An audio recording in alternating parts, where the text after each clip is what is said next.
the hair stops falling out. Dynavite is nutrition. And Maxwell loves it. Now he's close to 10, and the Dynavite is a big part of Maxwell's diet. Dynavite for life. You won't believe how happy your dog will be. And he's a spectacular dog. DINOVITE.com.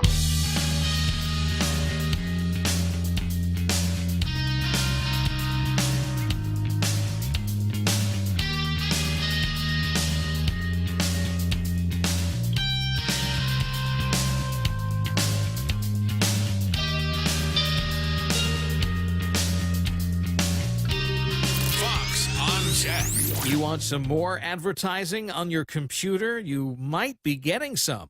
A testing version of an update to Windows 11, as seen by a number of users, shows Microsoft will be, or might be, inserting ads into the Start menu, the thing you click on to get at the apps and stuff not on your desktop or your taskbar. So far, the ads are for other Microsoft products like Microsoft 365, the cloud productivity suite that includes Word, Outlook, and PowerPoint, and OneDrive, Microsoft's cloud storage service. Microsoft hasn't commented on this. It's also unknown if Microsoft will sell ad space to outside interests where users of Windows would have no choice. Microsoft announces it will eventually end support for the still popular Windows 10. With Fox on Tech, I'm Eben Brown, Fox News. What's in the future at the border? I'm Joe Chiro, Fox News. The Title 42 policy that imposed a COVID limit on border crossings is now history, and leaders disagree on whether an anticipated surge will come. Homeland Security Secretary Alejandro Mayorkas says even though Title 42 is gone, the U.S. has been deporting thousands of migrants, warning them, if they try again, then they are met with a 5-year ban and potential criminal prosecution. Texas Congressman and House Foreign Affairs Committee Chair Michael McCall says unlawful migration is the result of another Trump-era policy's end. Migrant protection protocols remain in Mexico are working. Why? Because political asylum has been abused by the cartels. Both men on ABC's This Week. Fox's Gernal Scott, a prominent Republican, is criticizing the Biden administration for canceling the intellectual property. Kentucky Congressman James Comer. China sends students over here. They want to volunteer to be in our research and development programs, and they steal our intellectual property and send it back to China. This has been happening for a decade. Every university president knows it. Comer on Fox News Sunday. There's some calls in New York City for murder charges instead of second-degree manslaughter for Daniel Penny, the former U.S. Marine who subdued a homeless man on the subway. According to his attorney, Penny could have not foreseen that the chokehold he put Neely in would have caused his death. He was only trying to protect himself and other fellow passengers from a troubled man who was making threats. Now, according to the New York Times, Neely's public conduct had become so severe that he was on what's informally known as the top 50. That's a list of homeless individuals with untreated psychosis who had refused help. It is expected to go before a grand jury in the coming weeks. America is listening to Fox News. Do you or a loved one suffer from diabetic, chronic, or other non-healing wounds? If so, Guam Regional Medical City is here to help. At GRMC, we are committed to providing proper wounding process. To learn more, contact the GRMC referral office at 671-633-GRMC. That's 633-4762. GRMC. Join us at Mezcla Chamorro Fusion Bistro and see why they've been crowned Guam's best Chamorro food restaurant for 9 consecutive years. Experience Chef Peter's candied salmon over scallion coconut rice, octopus tenactac, Chamorro platter, and their award-winning gourmet burgers. Or if you're looking for something healthy, try their keto-friendly menu. Come and enjoy Mezcla's half-a-day service at their Hagåtña location from 11 a.m. to 2 p.m. for lunch, 5:30 p.m. to 9 p.m. for dinner, or 10 a.m. to 2:30 p.m. for their famous Sunday brunch. Today marks 1 year since an avowed white supremacist killed 10 people inside a Buffalo, New York grocery store. Families of victims from the Tops Friendly supermarket shooting in Buffalo a year ago today are suing social media companies for wrongful death, saying the gunman who killed 10 people convinced to commit his crime by diving deep into forums like Reddit and 4chan and servers like Discord. And apps like Snapchat, Google's YouTube, and Amazon's Twitch are also named. The gunman has since pleaded guilty to state crimes and is imprisoned for 11 consecutive life sentences. Eben Brown, Fox News. Mobile, Alabama high schooler Zay Morgan is partnering with the city's police department to curb crimes committed with guns. The high school sophomore speaking with Fox affiliate WALA in Mobile. Someone that I knew was shot and killed recently, and I was like, well, it's time to take a stand. Along with hosting rallies, Morgan's working on creating a youth violence prevention club in Mobile County Public Schools. A big catch for one fisherman in Oklahoma. Fox's Samantha Liebman with the story. A man reels in a massive bighead carp from a lake in Oklahoma.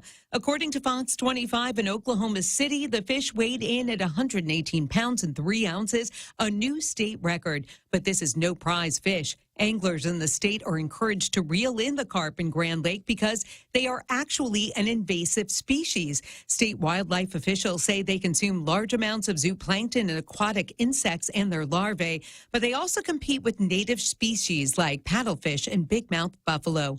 Anyone who catches one is asked not to release them back. Samantha Liebman, Fox News. And I'm Joe Chiro, Fox News.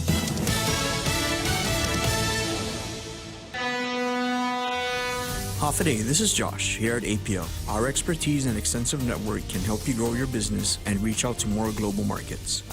Our dedicated teams in Guam, Saipan, and on U.S. mainland are here to support you. Call 588-4651 or visit www.apo.com. Your big business dreams mean you should be using the best tools. At Docomo Pacific, you get the best technology at the best value. Visit business.docomopacific.com to get an instant quote. Docomo Pacific Business. Work better together.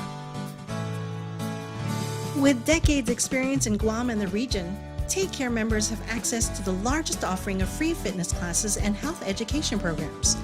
Membership also includes the high-quality credentialed network of on- and off-island healthcare providers and the one-stop FHB Health Center and urgent care.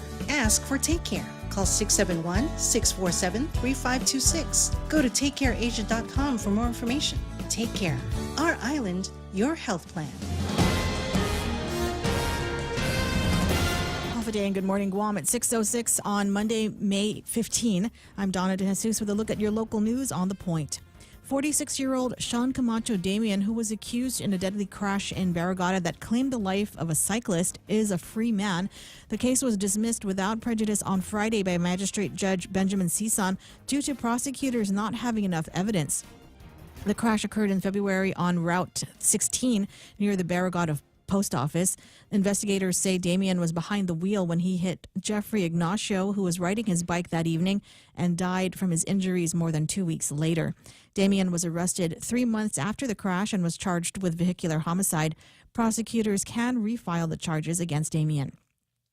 Meanwhile, attorney Jordan Paulin, who formerly worked for the AG's office, has filed a grievance with the Civil Service Commission saying that he was issued a reprimand based on false information in an attempt to prevent his transfer to GMH. While the reprimand was later removed, Paulin says discipline persists based on false information. CSC filings state that Paulin works at GMH. He says he was accused of negligently signing and filing a document that was clearly signed and filed by a different attorney. He adds that his equal protection rights were violated because attorneys who signed and filed the documents in the case have received no discipline. DOA issued a memo indicating it no longer would be involved in OAG grievances because the office has autonomy over its HR functions. Paulin was advised he could appeal at the CSC. The case is slated for a status call today. We'll have more news after this. We don't want you standing in long lines. It's just not right. So Bank Pacific provides excellent online and mobile banking and 24/7 access to your money with our Visa debit cards. And if you want to visit any of our 4 offices, please do so, because we're short on lines and long on service, open Fridays until 6 and on Saturday mornings. Goodbye to the frustration of waiting in long lines. Say hello to Bank Pacific. It'd be our privilege. Bank Pacific, member FDIC. Senators have set the agenda for the next legislative session, but not before some bickering over procedures during the Rules Committee meeting. Republicans once again objected to adding bills that didn't meet the required submission deadlines, but Democrats had enough votes to include them anyway. One of the main points of concern for Republicans was a so-called potentials list. This is for bills or nominations that do not have complete documentation in time for the submission deadline, but will before session is convened. Senator Telo Taitigui strongly objected to a potentials list, saying it's unfair to both the legislature and the public not to stick by the rules. But Speaker Therese Terlahi says the practice ensures that they can provide public notice of all the work the legislature intends to get done. Senator Joanne Brown says there's no reason that these things cannot get in on time for a session at a rules meeting. Otherwise, I don't know why we have rules meetings. Senators have confirmed the governor's appointment of Sinajana Mayor Robert Hoffman to once again serve on the GVB Board of Directors. This brings the GVB Board back to 9 directors after a recent Attorney General opinion nullified Monty Mesa's appointment to the board. The minimum number to meet a quorum is 8. Hoffman says he brings community perspective and can offer his insights and recommendations from his previous workings with GVB. He served on the board under Governor Felix Camacho, Governor Eddie Calvo, and during Governor Lulian Guerrero's first 2 years in office. 2 more appointees to the GVB board are awaiting the legislature's confirmation hearing and vote, including Kiona Rivera, the governor-appointed youth member to the GVB board, and Rachel Tan of DFS Guam. And those are your top stories right here on The Point. Now here's Ray with your weather. Let's see, what do we got for you here? We'll start off with a picture. I think Sarita, beautiful Sarita, sent this in. Sunrise on Guam. That's nice. Mostly sunny today. Highs near 88 degrees. East-southeast wind 7 to 11 miles an hour or so. Going to be another hot one today. 96 is what they're talking about under these mostly sunny. I know. Lies.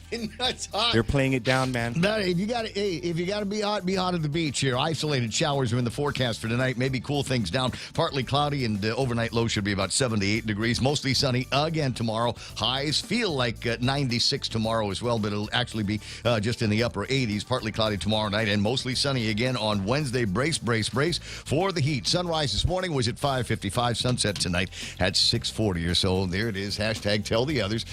News and weather together brought to you by Bank Pacific. Banking on the Pacific for 68, almost 69 years.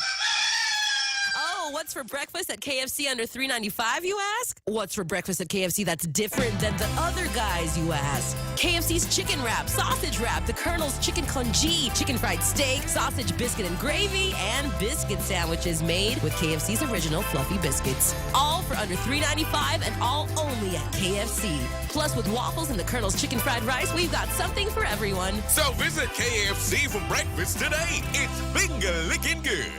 Half a day. This is Claire Manglona from Security Title with an important warning. Wire fraud is real, and home buyers and sellers are one of the biggest targets, even on Guam. When sending money by wire transfer, be sure to confirm the wire instructions by phone, not email. In this case, it's good to be suspicious and know who you're dealing with.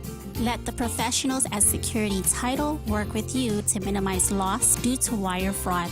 We are here to help. Portions of the program brought to you by APL American President Lines, a global presence with a local home. Also being brought to you by Guam Regional Medical City, GRMC. They are your healthcare partners. The Ray Gibson Show. Morning talk that matters. Call now, 888-TALK. That's 888-8255.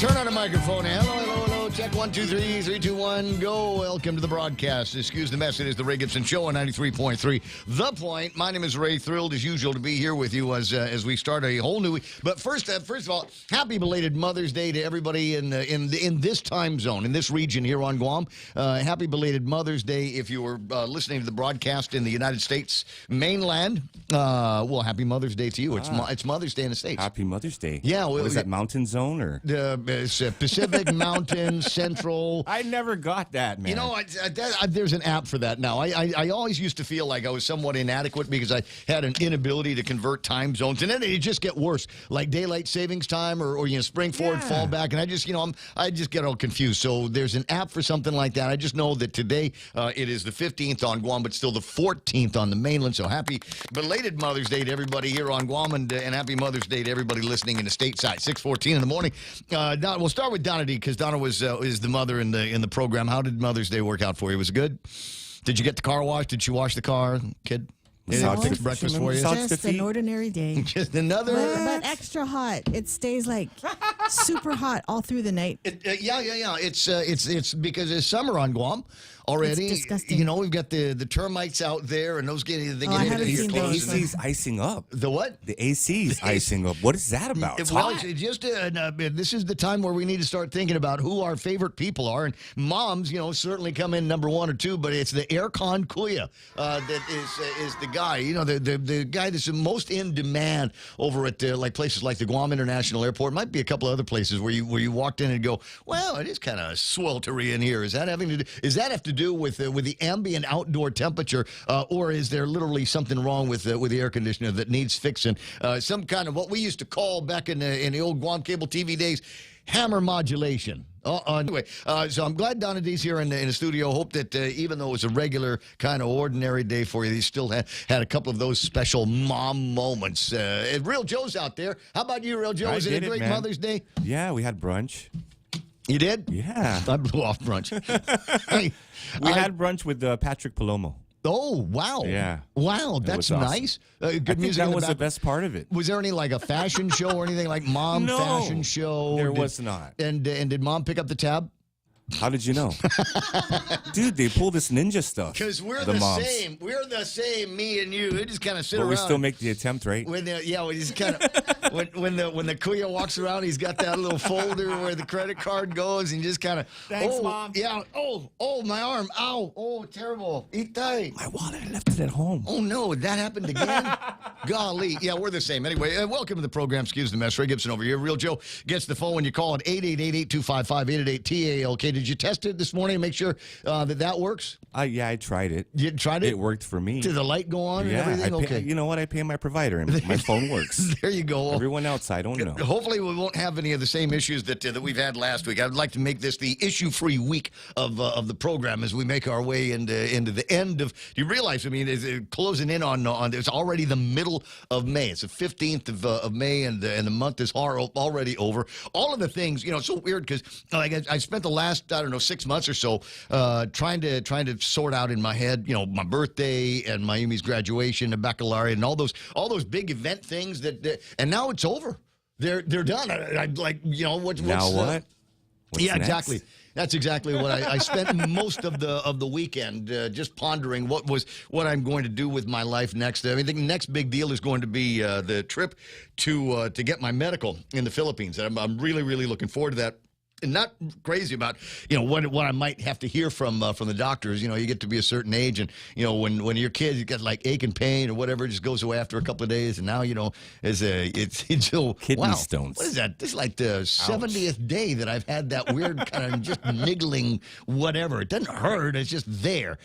So we'll let the doctor sort all of that stuff out. But it was I was trying to sort all of that out while I was also going over the social media to see if there was anything that was out there that was worth sharing with you. I mean, there's always a group of guys that do this crazy meme thing over the weekend, like send me your biggest memes, like this one here. Listening to the same songs I've been listening to for 15 years and imagining myself in situations that will literally never exist. Like Like the one, like you have to protect your family from like bears or something like that. But fortunately, we don't have any bears here on Guam. But it's unfortunate because I'll never have the opportunity, to challenge myself physically, mano against barrow. You know what I mean? No. Yeah, it's like that. Not Anyway, here. a couple of other things that I thought were kind of interesting was this. It hit on me, and so. It got to me, so I'm going to make it get to you as well. It's a concept called ancestral mathematics, and it basically says what you need to do is walk, talk, and act like you've got 4,000 ancestors behind you that are rooting for you. And it's interesting, as the man says, ancestral mathematics. We have 2 parents. We have 4 grandparents, 8 great-grandparents, 16 second-great-grandparents, 32 third-great-grandparents, and that goes all the way up to the chain, 2,048 ninth-great-grandparents. Right? Yeah. It's a Chamorro family tree. So you're the result of the little You thousands. are the result of literally at least 12 previous generations.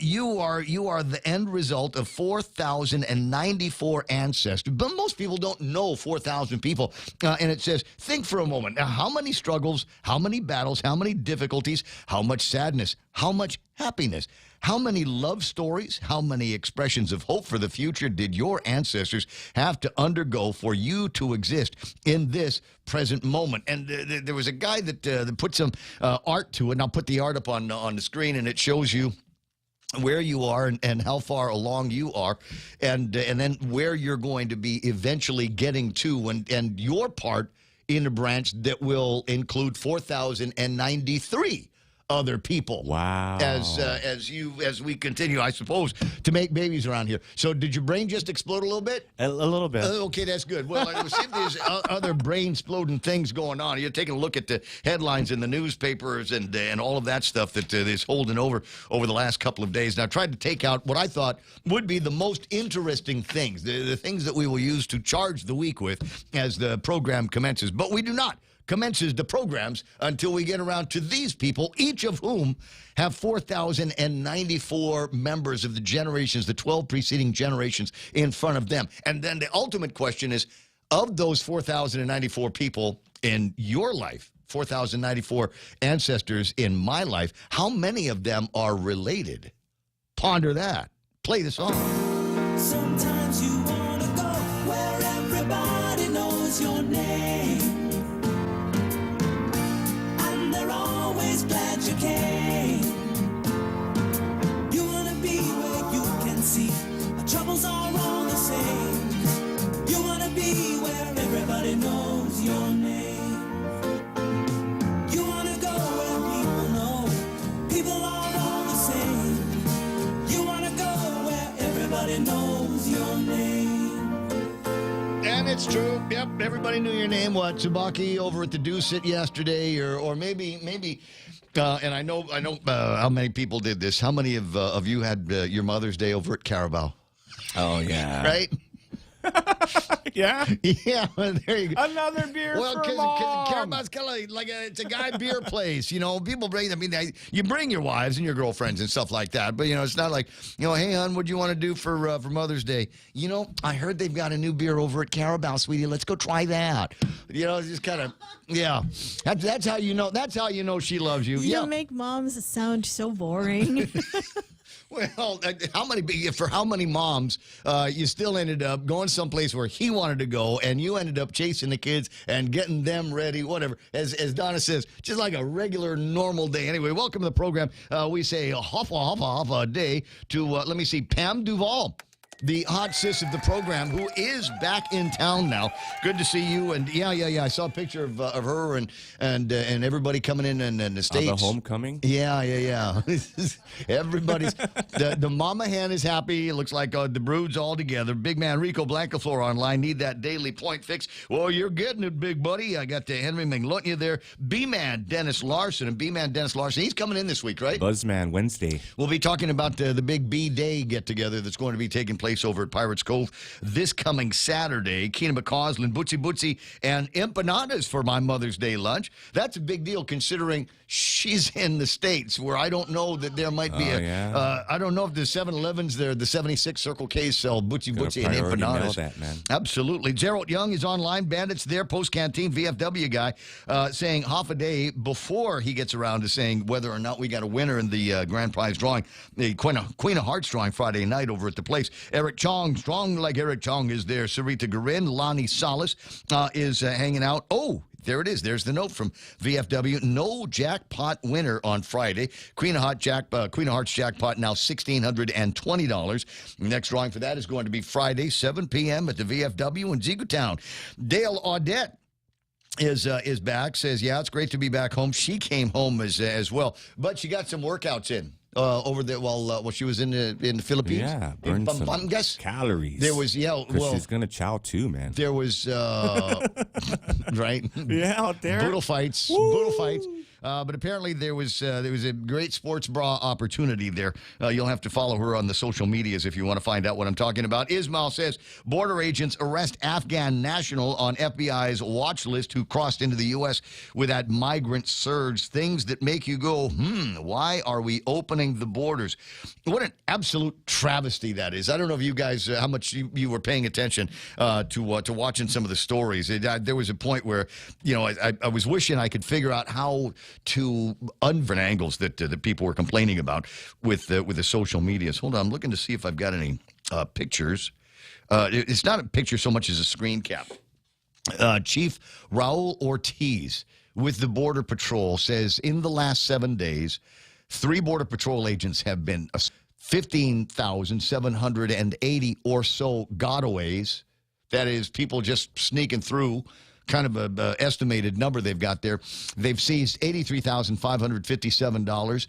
In addition, they've managed to put a collar on 224 pounds of marijuana, 179 pounds of crystal methamphetamine, 56 pounds of fentanyl, which is probably enough to kill every man, woman, and child in America, 34 pounds of cocaine, 5 pounds of heroin, 7 guns. 5 sex offenders have been caught, 4 gang members, a couple of felons, and at least 1 guy with 5 warrants out for his arrest.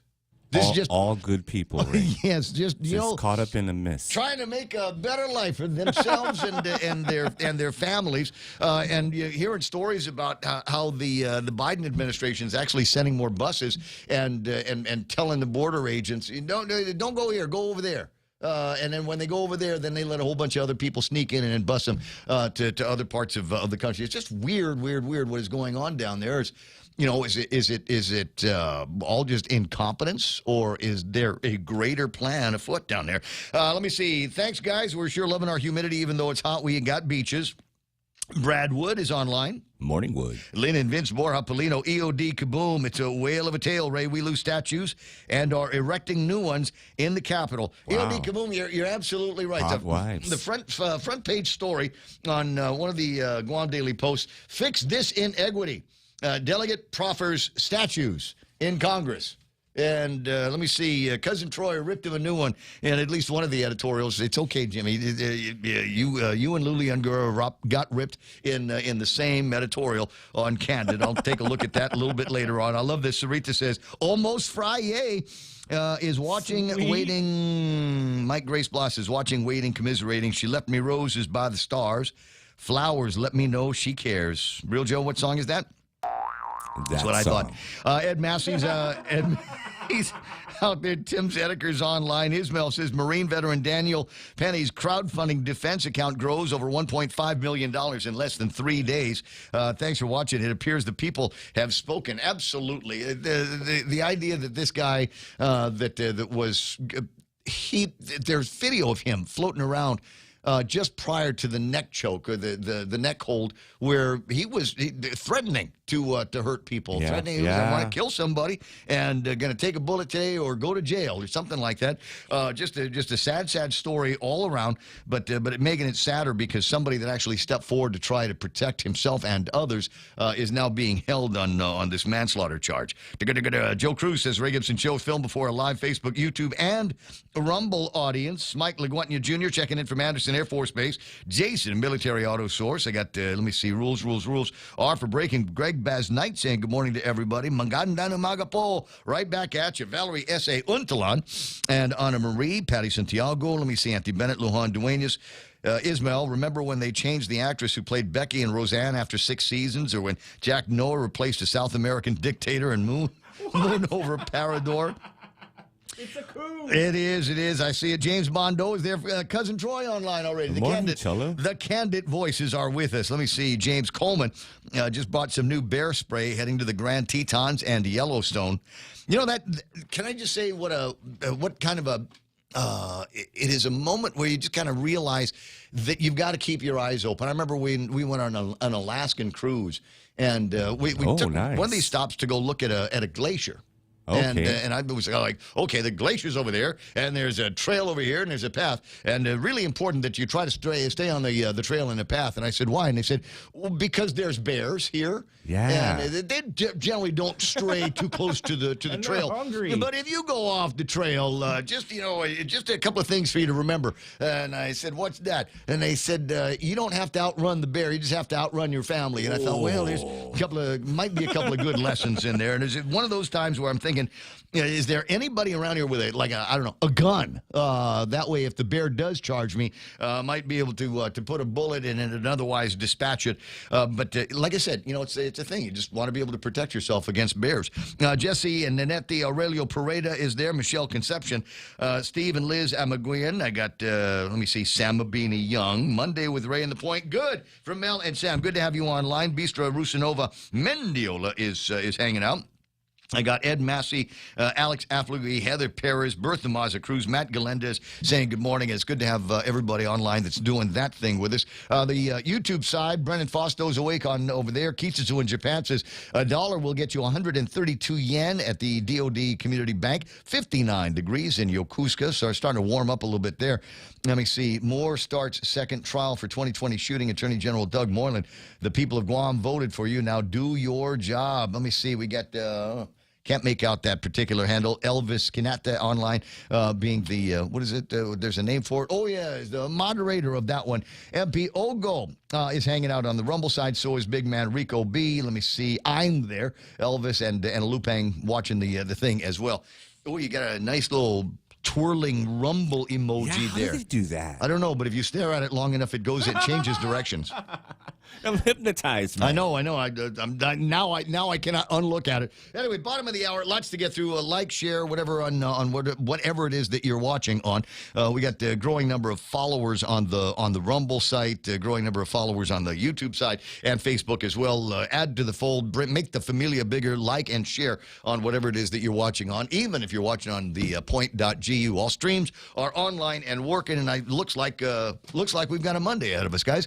888-825-5888-TALK. Meme Machine is online, getting plenty of those coming in right about now, plus the ones that I'm going to be putting up for you so that you can see what's going on. And what's the latest demand from, what's his name, Zelensky in Ukraine? Oh, yeah. I demand Starfleet ships. That's the latest thing he's going to be asking for. I guess Germany's throwing some arms in his direction. Around here, we get to watch our own arms race go on. I'm looking at some paperwork that I've printed out over the course of the morning. Up to and including, I hope you had a chance to see it. If not, I'd point you in the direction of the Pacific Daily News online, where there's a great editorial by Dave Lotz.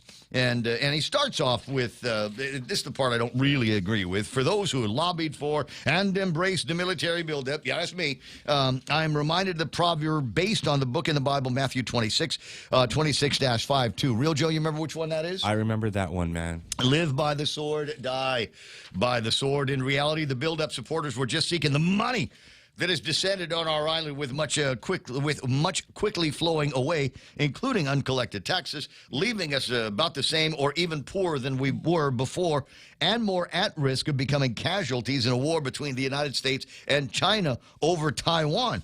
And then he goes on, and after that part there, with a little politicizing, editorializing from my buddy Dave, goes on to talk about we realized There is virtually no civil defense plan, program, or resources to protect the people of Guam from the China threat. We have no shelters, there's no stockpiled food, medical supplies, or any basic information on the webpage of the Guam Homeland Security and Civil Defense, which is more interested in providing seminars for the use of drones and cybersecurity. For a look at reality, watch the news of the devastation on the people of Ukraine. Has anyone thought or discussion ever been held on evacuation plans for Guam, or even where to seek shelter if you're in southern Guam? Perhaps the governor, from her reserve of millions of dollars in COVID funds, should be constructing and stocking neighborhood bomb shelters and training the people in civil defense. There's more on that conversation, and I'm happy to hear at least one other person echoing sentiments that I have had for some time now. It's interesting to watch what's happening on a geopolitical level with the Ukraine over here, and you got the Norks and the Chinese, and we know what the Russians are up to. What are the Chinese going to be up to? How bad is it going to get for us? And at the end of it all, it comes down to just how prepared are we to participate in what is almost inevitable. There's you remember that Jack Taxo, what's his name? Tezera, the guy that all of a sudden was throwing all that confidential stuff out. Oh, yeah. Yeah. He had access to all these confidential, military files. Yeah. And one of them, and I might have that printed out. If not, then I've got a link to it on that I can show you. They're talking about, they've got these unmanned drones now that are supposed to be like hypersonic, a 2023 version of the what was the name of that super, the big SR-71.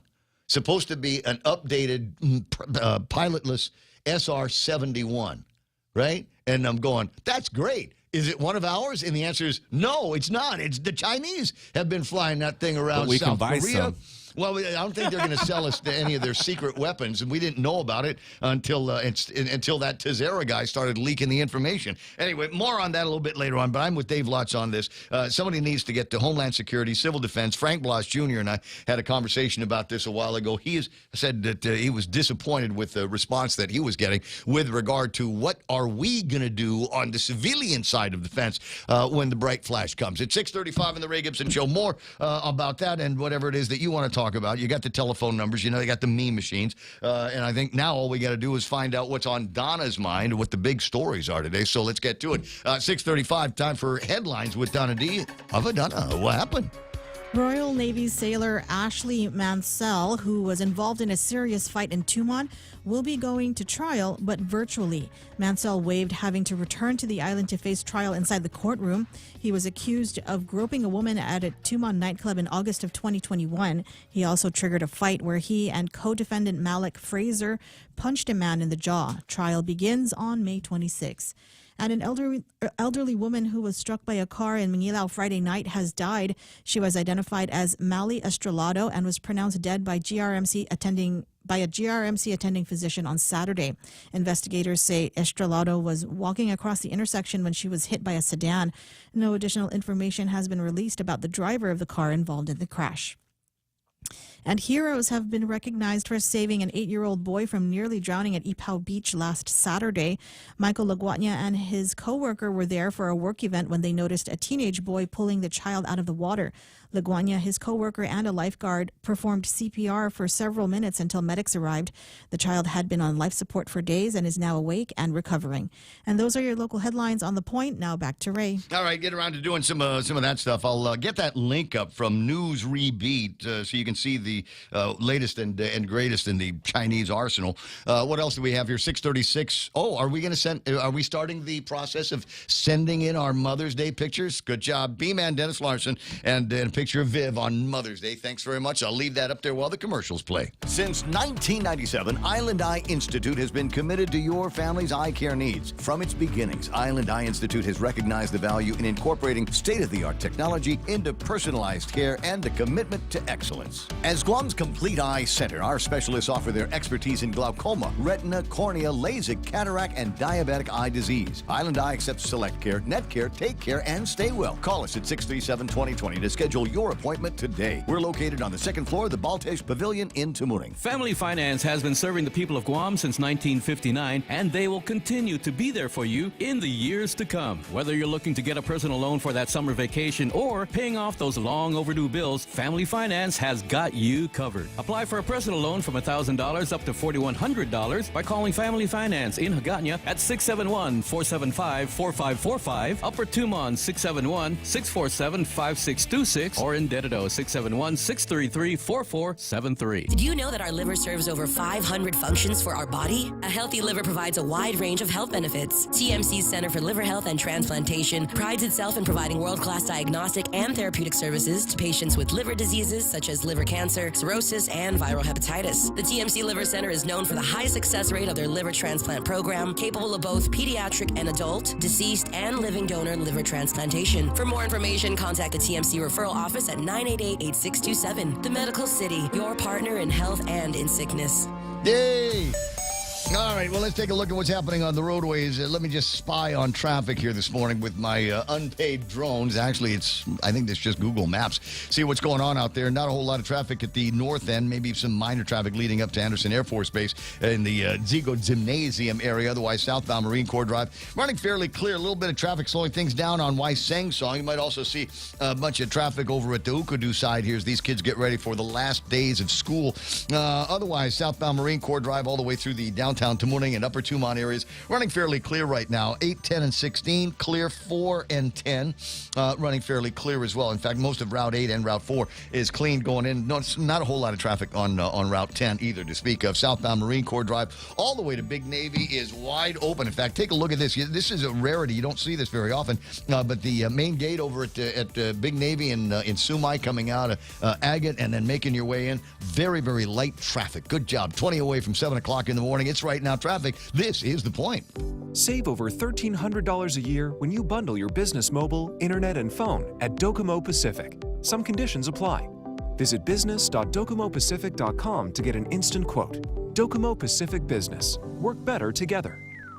Fly even higher and get to your destination with the United Credit Card from First Hawaiian Bank. You can earn 40,000 miles with $2,000 worth of spending within the first 3 months. That's 40,000 reasons to get on board with the First Hawaiian Bank United Credit Card. It all starts with yes. Certain restrictions apply. To learn more about this offer, visit any First Hawaiian Bank branch or go to fhb.com/United.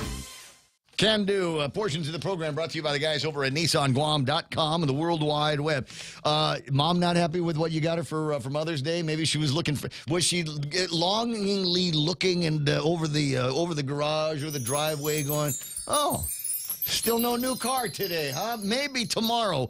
Here's what you can do, dads. It's easy to get into your favorite Nissan or get one for Mrs. Sign and drive away on your approved credit. Some conditions apply. 0 down. They will cover the first 3 payments on Frontiers, Armadas, Titans, the Sentras, the Murano. You know what your wife would look great in? The brand new Z car. Go and get one. Test drive one today. And then drive it away. 0 down. The first 3 payments on Nissan. Details at NissanGuam.com. News to fill your mind. Talk to get it out. The Ray Gibson Show.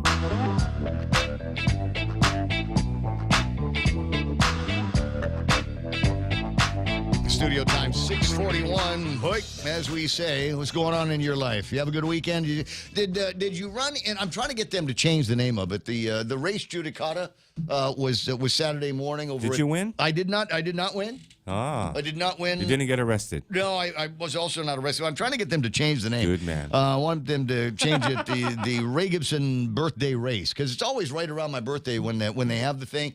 And that's why I didn't win because I was people were slowing me down, shaking my hand, patting me on the back, wishing me happy birthday and congrats to the daughter and all of that stuff. But and then here's the other thing is it was the course was long by 1/10 of a mile. Ooh. Yeah. And you might be going, well, what difference does it make, Ray? And I said, the difference is when I crossed the finish line, it was 30 minutes and I don't know, 5 or 10 seconds. And if they had moved What? If they'd moved the just too finish much line running, earlier, man. if they'd moved the finish line, a tenth of a mile earlier, I would have come in sub 30, which is what I've been trying to get to for most of the year. So it's kind of like a little bit disappointment there. But I know where the thing is. And thanks very much, Manny and Richard and the guys that put all of that stuff together. Didn't win the grand prize either. I was kind of hoping I would. What was it, a trip? No, they were giving away. No, they. I want to say they wanted to do vouchers on a trip, but they changed their mind and said we'll just do cash, and so they were giving away money. Everybody likes money, and that put me in kind of an awkward position if I had won. Performance bonds. Yeah, if I had won. Right?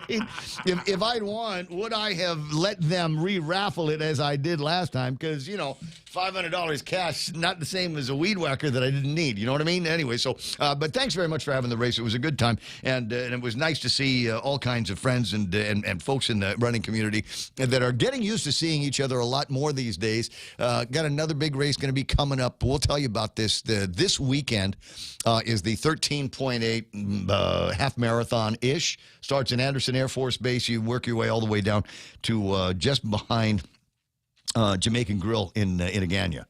13.8 miles. Now, the cool thing is they've got bus service. I'll get you details on it, but they've got bus service. You should be able to sign up at the Micronesia Mall, but I don't know exactly when they're going to have people over at the desk. The weekend after that, there's a bubble race, so maybe you're not ready for 13. What's a bubble race? It's a bubble race when they have bubbles. Yeah.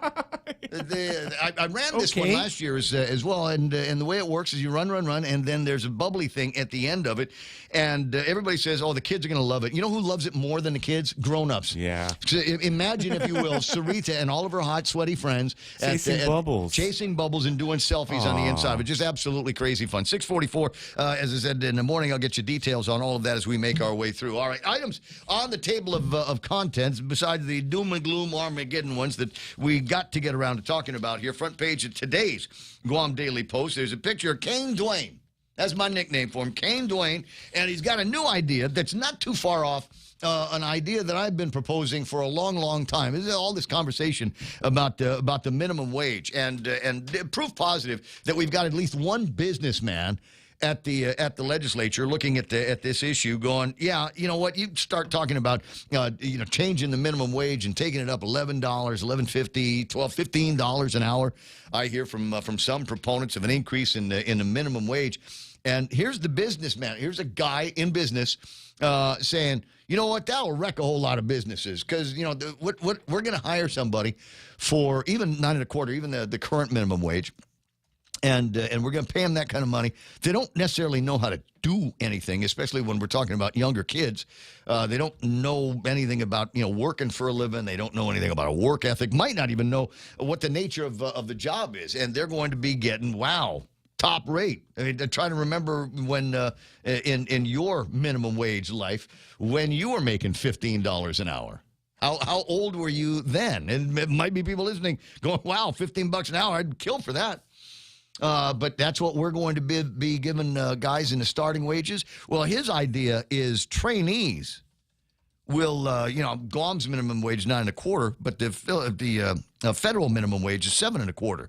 So you'd hire guys at 7.25, that minimum wage, and while they are training, or in the way I'd like to see it, or until they're 18, they would be making that. As opposed to the other wages. You get yourself good at a job, you show up on time, you show up every day that the boss wants you on the schedule, then we might be able to see you to getting some kind of a raise, bringing you to the standard and local minimum wage and more. Then, of course, you've got other people saying, you know what, maybe the government ought to just stay out of it and let businesses figure out what they want to pay people for the job that they do. At 6:46 in the morning, Ken LG's on the line. Ken, you remember when you first started making $15 an hour? Oh, geez. It wasn't until I was in my 20s, late 20s. Right. My first job at minimum wage was 55 cents an hour, being as old as I am. And I was happy to get that. I agree that we need a training wage. We absolutely do. And it can't be age limited. you know? Because when you have someone who's been a janitor all of his life and then he wants to go into culinary services, there's a ramp up, there's a learning curve, you know? So I like the idea of a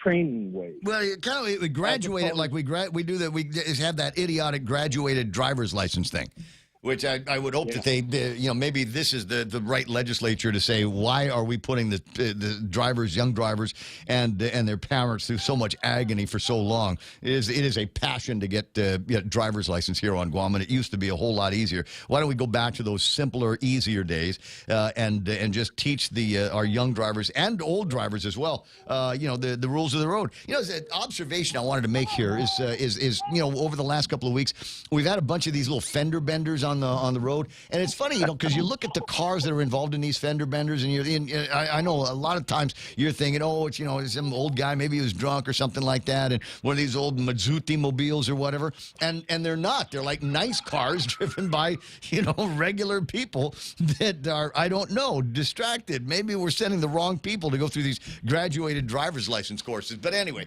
what did you call about, Ken? What's on your mind? Well, I originally called about the fact that we're getting ready to have another public hearing on our public hospital. And it's very important that the people rise, because now we have government officials, so clearly wedded to the idea that we need a minimum of 100 acres so that we can have a 95-acre parking lot for a 5-acre facility. It's ridiculous, because it points out the failure of this administration on every level to address the quality of life and cost of living. Back in the Calvo administration, I worked with a joint region. We put together a mass transit plan.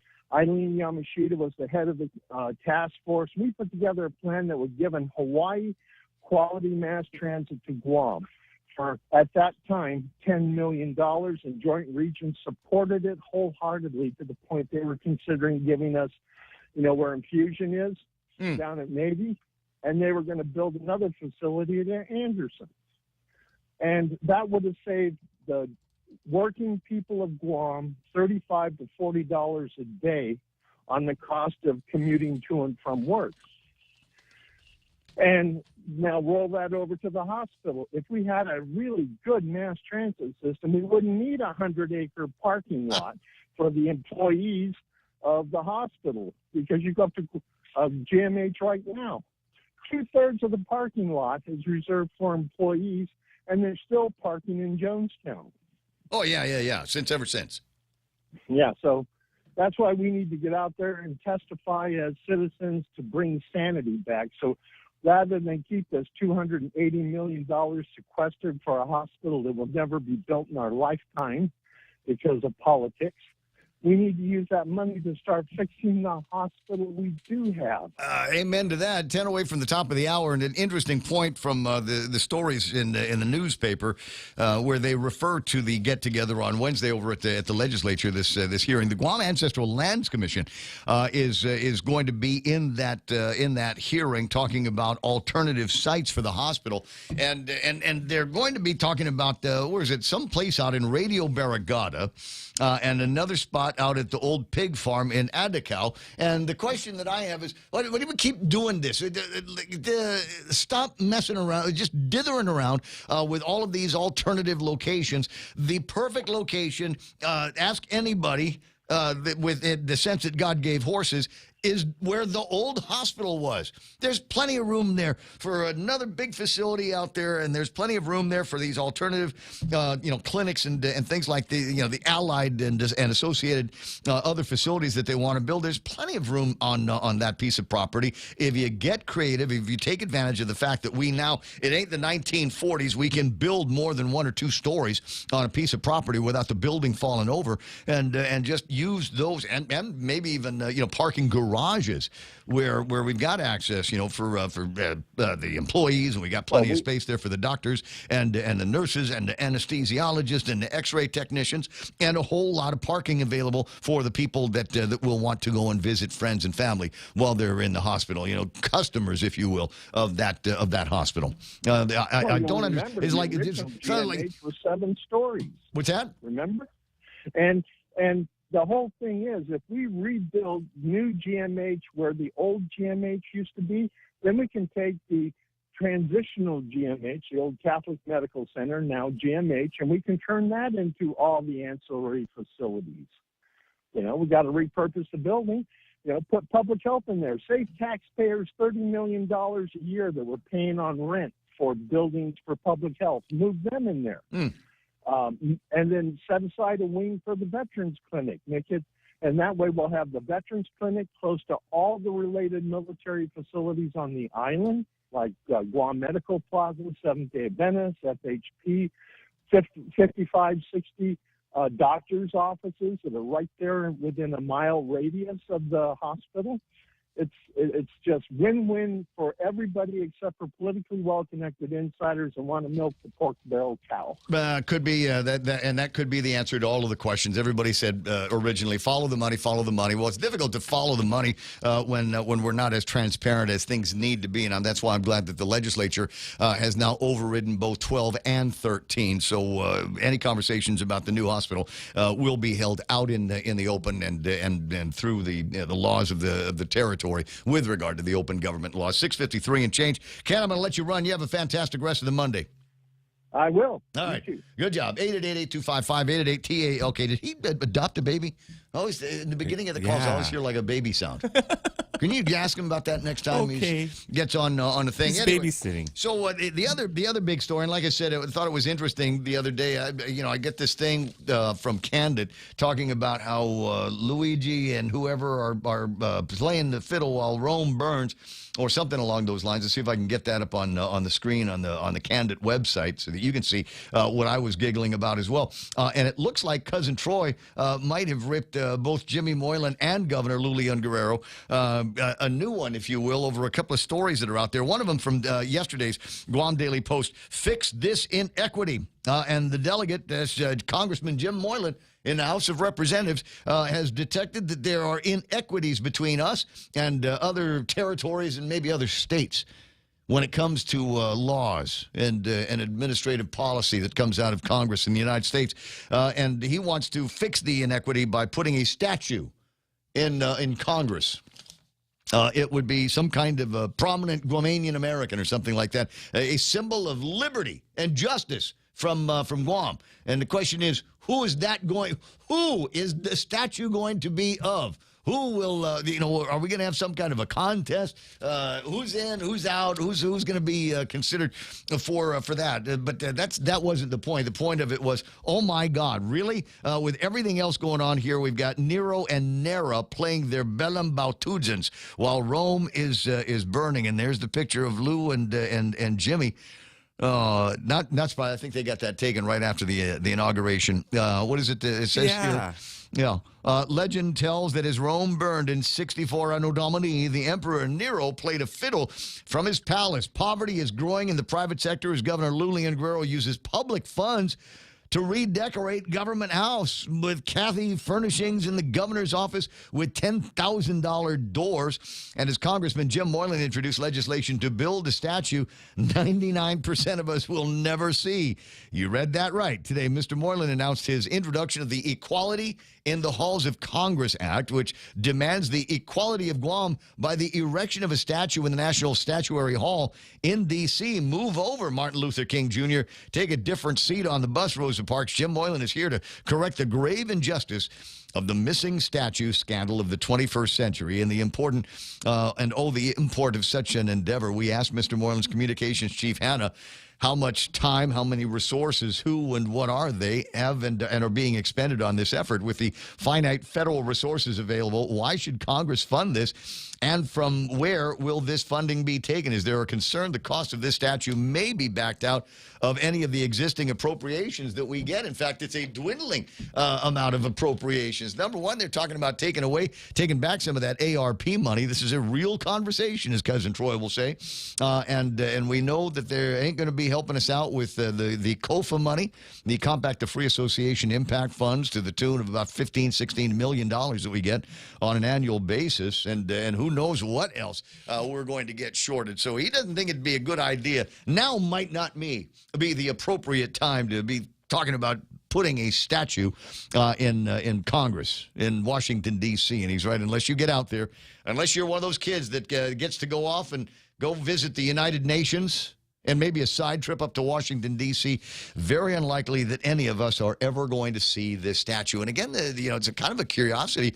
Who's it going to be a statue of? Only been American since about 1898, a little bit of a break in between during the unpleasantness of the Second World War. So in that time, in the 120-plus years that we've been a part of the American family, who from around here has distinguished themselves so as great Guamanians and great Americans simultaneously. Yokoi. I think that's a Yokoi should be able to vote here. He was on Guam when the Organic Act passed. He's arrested him. Yeah, could vote as a resident, could line up for snap cards and things like that. Anyway, 6:58. Ponder that. There's a couple of other things that I think are going to be interesting. Another companion story of things that are running out. Time is running out on the Department of Education's ARPA monies. They've got to spend it by 2024. Well, just a note here, 2024 is 6.5 months from where we are today. And if those funds aren't encumbered properly, then the federal government may say, give those back. Now, they're asking for an extension. And the federal government will give us that extension and the statue, or maybe one or the other. I don't know, but they might be able to see their way clear to doing an extension, because we are still embroiled in all of the procurement that's got to get done. And even if we've got the procurement laid out, do we have the construction companies that they're going to be happy to take a look at all of these IFBs? Is there enough work? Are there enough workers out here for the work that needs to get done to write the schools of the Department of Education? And another interesting piece of legislation that has been proposed at the legislature, which would take the responsibilities of the board and they would, in essence, become management of the Department of Education. This is a very, very interesting bill that Senator Joe S. St. Augustine has proposed, where they line in some new responsibilities for the Ed Board, making them more of a management board than anything else. I'll go over that with you in just a little bit. Maybe get Klitsky on the line and get his thoughts on it as well. We're closing in on 7 o'clock in the morning. The radio station, KUSG, I got you, 93.3 is The Point. Got Fox News Live coming up. On the other side of that, Donna D. Will be on with a look at all the big news and headlines that she's been digging up for you all morning long. Jerry Roberts with the Monday version of the Extra Point. It's all ahead right here on Pika's Best. This is The Point. Democrats still on the offensive after the town hall. I'm Joe Chiro, Fox News. Critics say Wednesday's CNN town hall is new evidence that former President Trump doesn't deserve a second term. New York Congressman Rich Torres. The person we saw at the town hall is exactly who Trump is, always has been and always will be. And so we should stop being surprised by the vulgar and crude snake oil salesmanship of Donald Trump. Torres on ABC's This Week. Here you have a likely Republican presidential nominee whose moral compass is so broken that he's more offended by a CNN host than he is by a war criminal like Vladimir Putin. A recent ABC News Washington Post poll says voters prefer both former President Trump and Florida Governor Ron DeSantis over President Biden. Homeland Security Secretary Alejandro Mayorkas tells ABC the number of migrants crossing the southern border has gone down since Title 42 expired last week. But Texas Republican Congressman Tony Gonzalez disputes that and tells CBS's Face the Nation he witnessed an overcrowded immigration processing facility in El Paso Friday. It's meant to house 1,000 people. It's housing over 3,000. In one of these rooms, it's meant the max capacity is 90 people. There was over 400 in here. That's a 450% capacity. In another room, meant to house 120 people, there was over 700 people in there. The Biden administration blames Republicans for the crisis. Police in central Indiana are investigating a shooting that left 6 people wounded early this morning in the town of Anderson. Police say a large crowd had gathered when a fight broke out and several gunshots were heard. Connecticut State Police seeking witnesses to a crash that killed 4 people on I-95 in Stamford shortly after 3 a.m. Saturday. All 4 victims were in an SUV that rear-ended a tractor trailer that had slowed for heavy traffic.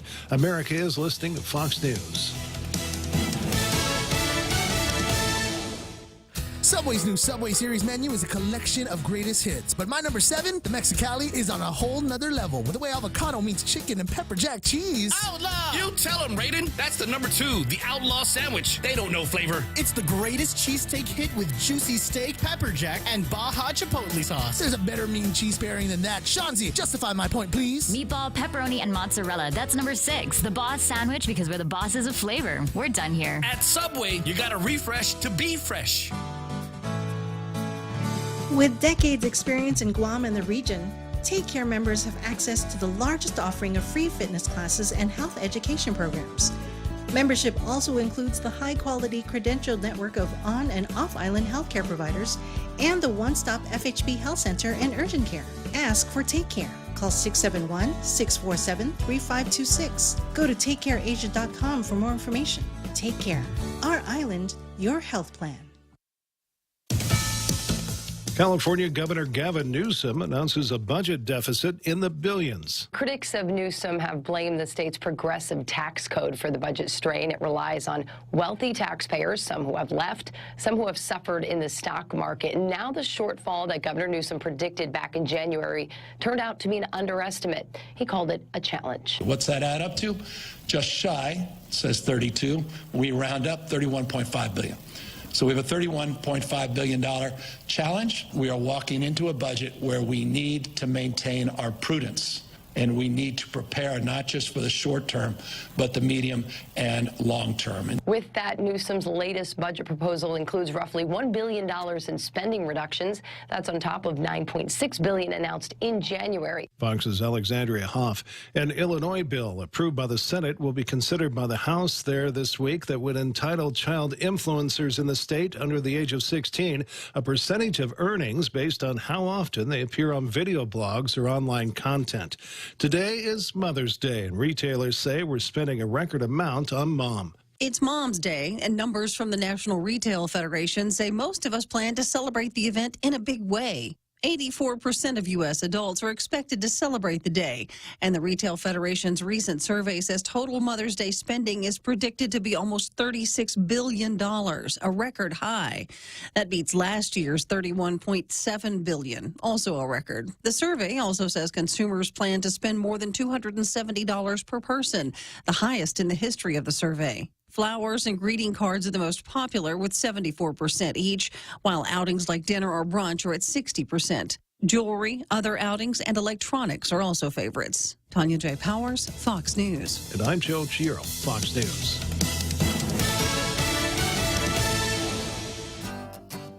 We don't want you standing in long lines. It's just not right. So Bank Pacific provides excellent online and mobile banking and 24/7 access to your money with our Visa debit cards. And if you want to visit any of our 4 offices, please do so, because we're short on lines and long on service, open Fridays until 6 and on Saturday mornings. Goodbye to the frustration of waiting in long lines. Say hello to Bank Pacific. It'd be our privilege. Bank Pacific, member FDIC. Half a day. This is Claire Manglona from Security Title with an important warning. Wire fraud is real, and home buyers and sellers are one of the biggest targets, even on Guam. When sending money by wire transfer, be sure to confirm the wire instructions by phone, not email. In this case, it's good to be suspicious and know who you're dealing with. Let the professionals at Security Title work with you to minimize loss due to wire fraud. We are here to help. Half a day, this is Honey. Here at APL, our expertise and extensive network can help you grow your business and reach out to more global markets. As a responsible carrier, APL is also committed to a sustainable future, whether it's protecting the environment or investing our efforts in giving back to the community. Our dedicated teams in Guam, Saipan, and on U.S. mainland are here to support you. Call 588-4651 or visit apl.com.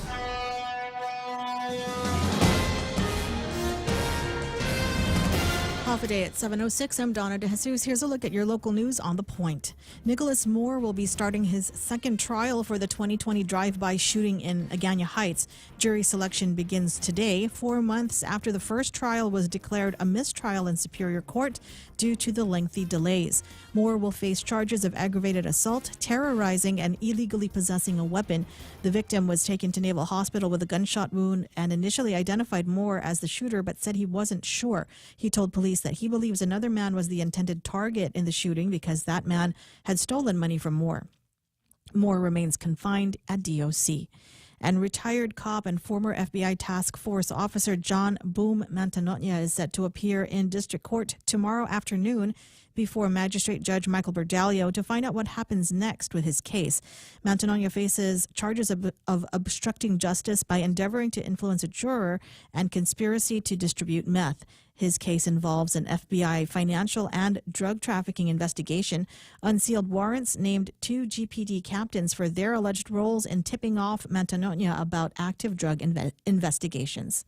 More news after this. In celebration of our 34th anniversary on Guam, BK Melts are now available. Our classic melt features 2 flame-grilled Whopper Junior patties, a quarter pound, melty American cheese, caramelized onions, and stacker sauce on 2 slices of toasted bread. BK Melts are also available in a spicy and bacony variation made for our super fans. Top off your meal with French fries or onion rings and a refreshing Sprite. Thank you, Guam, for 34 years. BK Tumon Bay, Agutya, Micronesia Mall, and the airport. You rule. Inarajan residents are hoping to be more involved in the construction of a GTA landing station in their village. The Municipal Planning Council discussed a resolution on the construction on Thursday evening. A majority of council members were looking at approving the resolution, but member Joseph Meno wanted to start a dialogue on what the village could do to be more involved in the process. He suggested GTA's reports to Guam Environmental Protection Agency should be forwarded to the Inarajan Mayor's office. For example, if there were an oil spill or gas spill, saying the village residents should know firsthand. Meno also suggested requesting that GTA provide CCTV cameras at major intersections, phone and wireless internet connection for the mayor's office, and that the office staff receive cell phones. Meno's suggestions were not included in the resolution but would be discussed separately. And the State Department anticipates this summer to be the busiest travel season on record, and travelers need to remember to check their passports. Passport renewal delays are happening nationally due to an influx of travelers. That same surge is happening locally, and passport applications are taking 10 to 14 weeks to be processed by the State Department. Expedited passport renewals take about 7 to 9 weeks, but cost over $300. Travelers are advised to handle renewals in a timely manner and to verify that passports are valid for at least 6 months from the date of travel. And those are your top stories. Back to Ray with weather. We'll get around to the weather here and before too much longer. Some sunrise shots from Pirates Cove. But I wanted to talk about this last week. Didn't really have an opportunity, but I thought it was kind of interesting. Still, COVID-19 emergency concludes on Guam, scene of U.S. Navy's pandemic first act. Does anybody remember that? What? The scene of the American Navy's first act. First big deal of the pandemic. Oh, the ship. The USS Teddy Roosevelt, which was here on Guam just prior to COVID. We got the videos of the big fight over at the W. That's the one with the girl with the dog and out. You remember that one? I do. Might still have that video laying around somewhere. But they're talking about how the COVID-19, the pandemic is over on Guam. Again, it came out on the 10th. The following day, the pandemic emergency was declared over, according to the folks in Washington D.C. But this writer for Stars and Stripes remembered the USS Theodore Roosevelt. Though far from U.S. shores and with a population of 170,000 people, Guam played an outsized role early in the pandemic drama. In March 2020, news attention focused on a U.S. Navy aircraft carrier approaching the island as the virus swept its decks after a Liberty stop in Vietnam. The USS Theodore Roosevelt diverted to Guam with at least 39 cases of COVID-19 among its crew. The ship arrived March 26th, and 2 days later, the ship's commander, Captain Brett Crozier, assuming all sailors aboard were infected, lifted a quarantine order in the cramped aft berthing, citing true human suffering due to conditions there. Eventually, more than 1,100 sailors aboard the Teddy Roosevelt became infected. One died. Crozier, faulted for an email made public describing the situation, was relieved of his post by Thomas Modley, acting Secretary of the Navy. Modley eventually resigned following a backlash for criticizing Crozier as stupid while addressing the crew aboard the ship. Do you remember all of this drama? I do now. I remember. Here's a they phrase. Fired him, I think, right? Now the writer remembers the quote, "We're milking it." There's something that we want to be known for. Meanwhile, Navy officers on April 1st booked thousands of hotel rooms on Guam and moved the stricken sailors from the ship into quarantine. On April 9th, Chief Petty Officer Charles Robert Thacker Jr., who had been treated for COVID at Naval Hospital Guam and released, was found unresponsive in isolation in his quarters on the base, died 4 days later. The carrier remained at Guam for 2 months, during which time Leon Guerrero was criticized for saying the island used the Navy emergency to leverage advantage from the federal government. She said then Secretary of the Navy Ken Brathwaite had agreed to return unused military land to Guam that would be the site of a new hospital. OMG. Wow. So we're milking it, she said. We're milking it very hard. Leon Guerrero spokeswoman Crystal Paco San Augustin said Guam selflessly took in the carrier's crew without regard for what might be given in return. But the phrase "we're milking it very hard," quid pro quo. and then the idea that then Secretary Ken Brathwaite had agreed to return unused military land to Guam that would be the site of a new hospital. They've been talking about this going back to March of 2020, when, yes, we selflessly took in all of those sailors. I was watching them. I remember hanging out in front of the Doucet. A lot of them were either at the regular Doucet or what became another Doucet hotel down the street for a while. I remember that. These guys, you want to talk about creative. They'd figured out ways that they had this lever system on the outside. So they would be like a guy with like beer or something like that, and they put it in a little basket, and crazy time. Milked it hard. 7:13 of the Ray Gibson Show. What were we talking about? Weather? I might be able to get some weather for you. Let me get these on the screen. Pirates Cove and a Monday vision here. Mostly sunny today. Highs near 88 degrees. Winds east 7 to 11 miles an hour. That's not enough with this kind of heat. Partly cloudy in the forecast tonight with overnight lows of about 78 degrees. Southeast winds blowing 5 to 8 miles an hour. Mostly sunny again tomorrow. Mostly sunny on Wednesday as well. Now, it's the sun that's out there and not a lot of clouds that are out there. But here's the other deal. What with the humidity and everything, it will make the feels like heat 96 degrees. And there's not much to be done about that, except, I'm fond of saying, if you got to be hot at the beach. You want to be cold, go to the Micronesian Mall, cool off there. Sunset tonight, 6:40. The sunrise this morning was at 5:55. There it is, news and weather together on The Point. Be right back. Save over $1,300 a year when you bundle your business mobile, internet, and phone at Docomo Pacific. Some conditions apply. Visit business.docomopacific.com to get an instant quote. Docomo Pacific Business. Work better together. For all your real estate needs, call the professionals at Hoffaday Realty. Jody, Saran, Libby, and Lolita, and they'll take care of you on every step of the real estate process. No worries. Just contact Hoffaday Realty at 588-4232 or 588-HOFFA or email them at hoffadayrealty@gmail.com. They're at 426 Challenge San Antonio, Suite 204 in Tamuning. Open Monday through Friday, 10 to 4. Hoffaday Realty for all your real estate needs. Today, 7:15 in the morning, Ray Gibson Show brought to you by the guys over at APL American President Lines, a global presence with a local home. Also being brought to you by my friends over at Subway and their friends at GoodToGoWeDeliver.com. Download the Good to Go app, order your favorite Subway series sandwich, platters, and more, and enjoy the convenience of getting it delivered right to your doorstep. At Subway, you got to refresh to be fresh. Rediscover Talk Radio here. Your FM News Talk Superstation. This is The Point.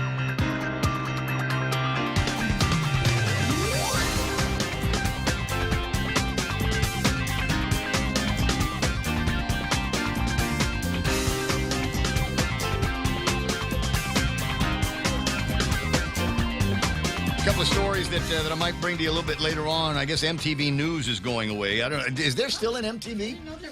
I didn't know there was still MTV, right? Well, apparently there's still MTV News, but like everything else happening in media, it's been taken over by social media, and people know where to find their own darn news stories. And we don't need Kurt Loder and Kurt Loder wannabes telling us what the big stories are. A couple of other things, but as we get into the money portion of the show, I mentioned this last week. We've got higher prices coming, and a lot of it may have to do with weather.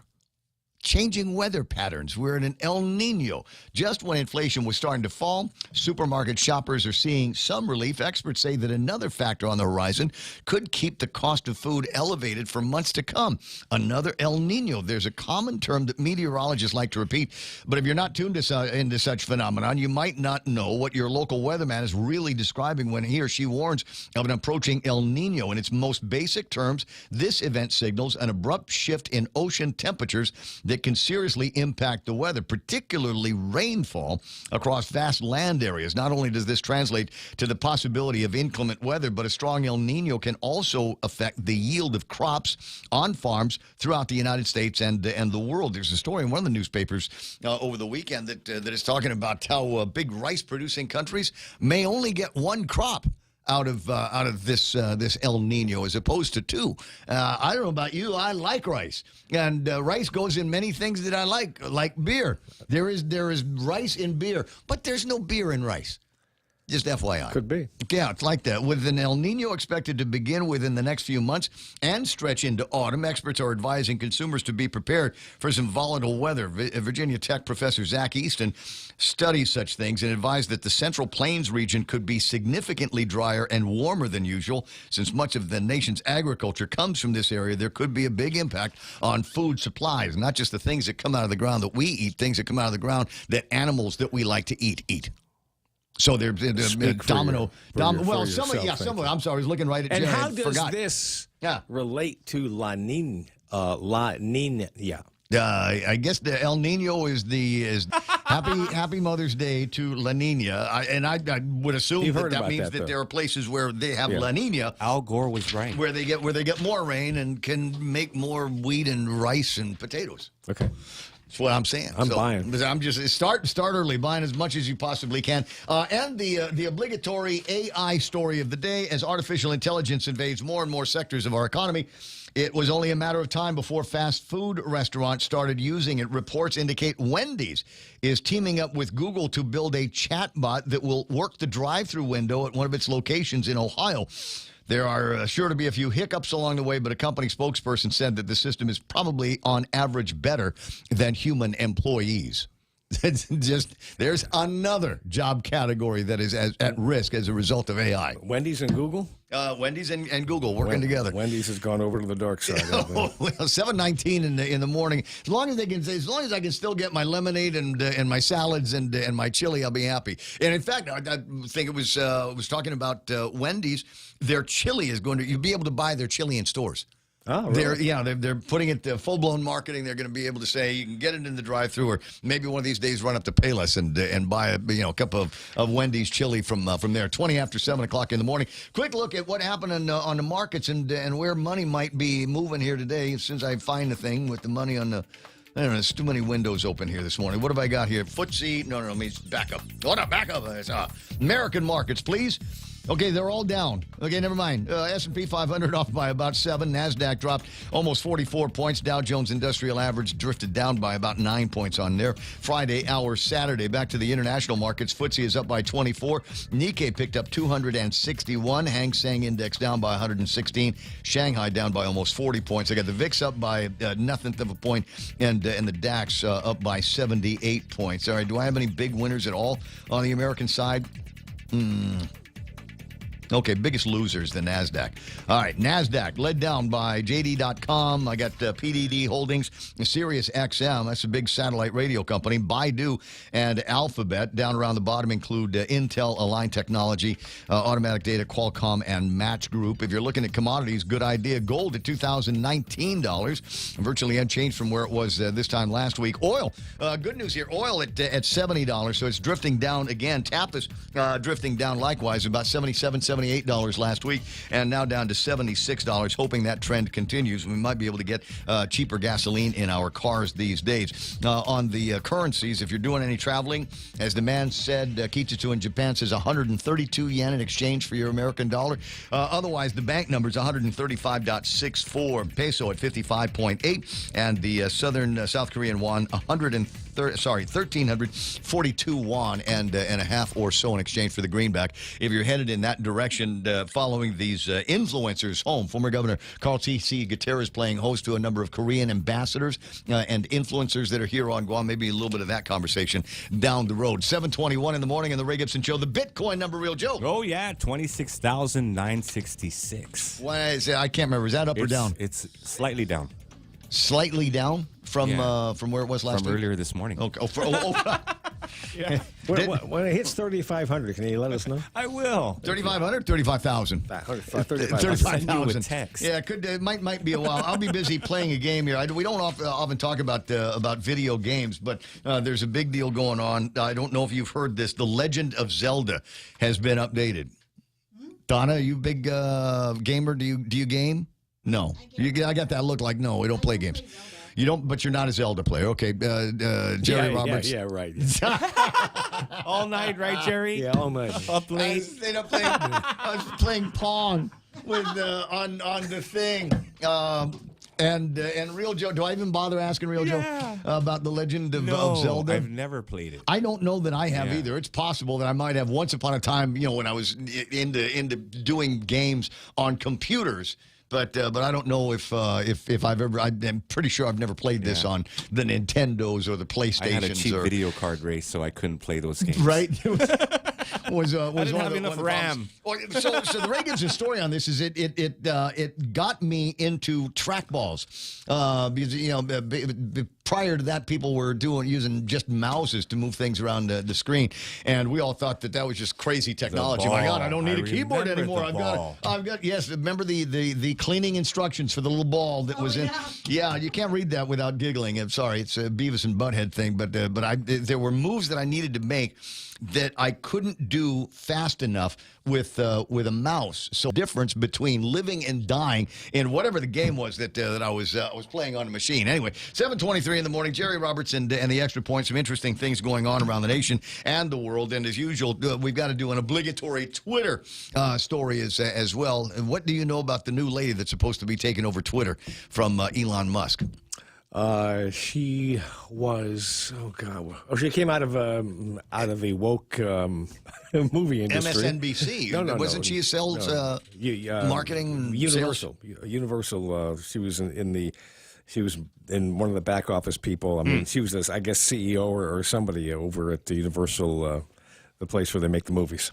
As I know. So there are people now that are suggesting that hope you enjoyed it while it lasted, and Twitter's going to go back to what it was before Elon got his hands on it. No. I mean, I think he's probably found somebody who can count, because the people at Twitter previously couldn't, and she'll run the operation, and he won't.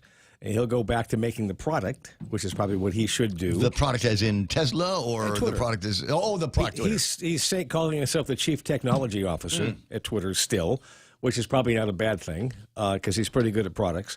And he'll have more time at Tesla, so they say. But, Musk has this world's worst ADHD problem. So, I mean, he's involved in all these other different companies that he's putting together simultaneously. So, who knows? All right. Well, there could be some developments one way or the other. I think there's a lot of people that are paying attention, watching for among her first moves to see what's going to be happening with now that last bastion of free speech. She'll follow exactly what he's been doing. All right. 7:25 in the morning. It might be a couple of other stories like this one here. We're talking about social media, something that Jerry Roberts and I have been spending probably too much time in. At least I feel like I'm spending too much time in there. A former ByteDance, you sent me this morning, a former ByteDance, which is the company that TikTok came from, says they are the bad guys. He says they're doing everything that Congress has said. They're stealing information, and they're doing all this other, and owned by the communist Chinese, not owned by, obviously. Right. But controlled by the Communist Chinese Party. And this is the guy. He's a Chinese gentleman, and he says, "Yeah, you guys are right. I used to work for. You're right. That's exactly what they do." But isn't the argument? Well, okay, they're fessing up to doing exactly what Meta platforms and alphabets have always done. I mean, that's the other shoe that unfortunately in the media hasn't dropped, because I mean, this is the stuff they were talking about a long time ago.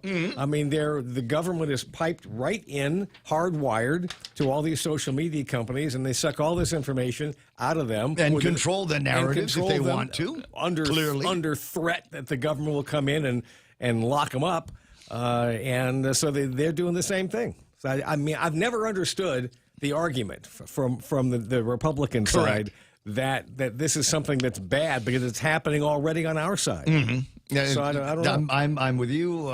TikTok, I've spent a lot of time on. I was trying to kill some time in the last couple of days. There were things that were happening on the schedule. I didn't have anything that was going to keep me occupied between 1 minute and when I had to actually get up off the couch. So I do what I normally do is I hit the social medias. And lately I've been spending a lot of time at TikTok. And TikTok, they've got the algorithm now that they figure I'm one of those Home Depot DIY guys, because they're always showing me plumbing stuff. They're always showing me electrical stuff, and they're showing me because big, that's stuff massive, you're clicking on. Yeah, and I'm watching them, and they're getting to be long form, as the case is. One of the other things I'm starting to get a whole lot of, and I'm trying to figure out how they're doing it legally, is they play snippets.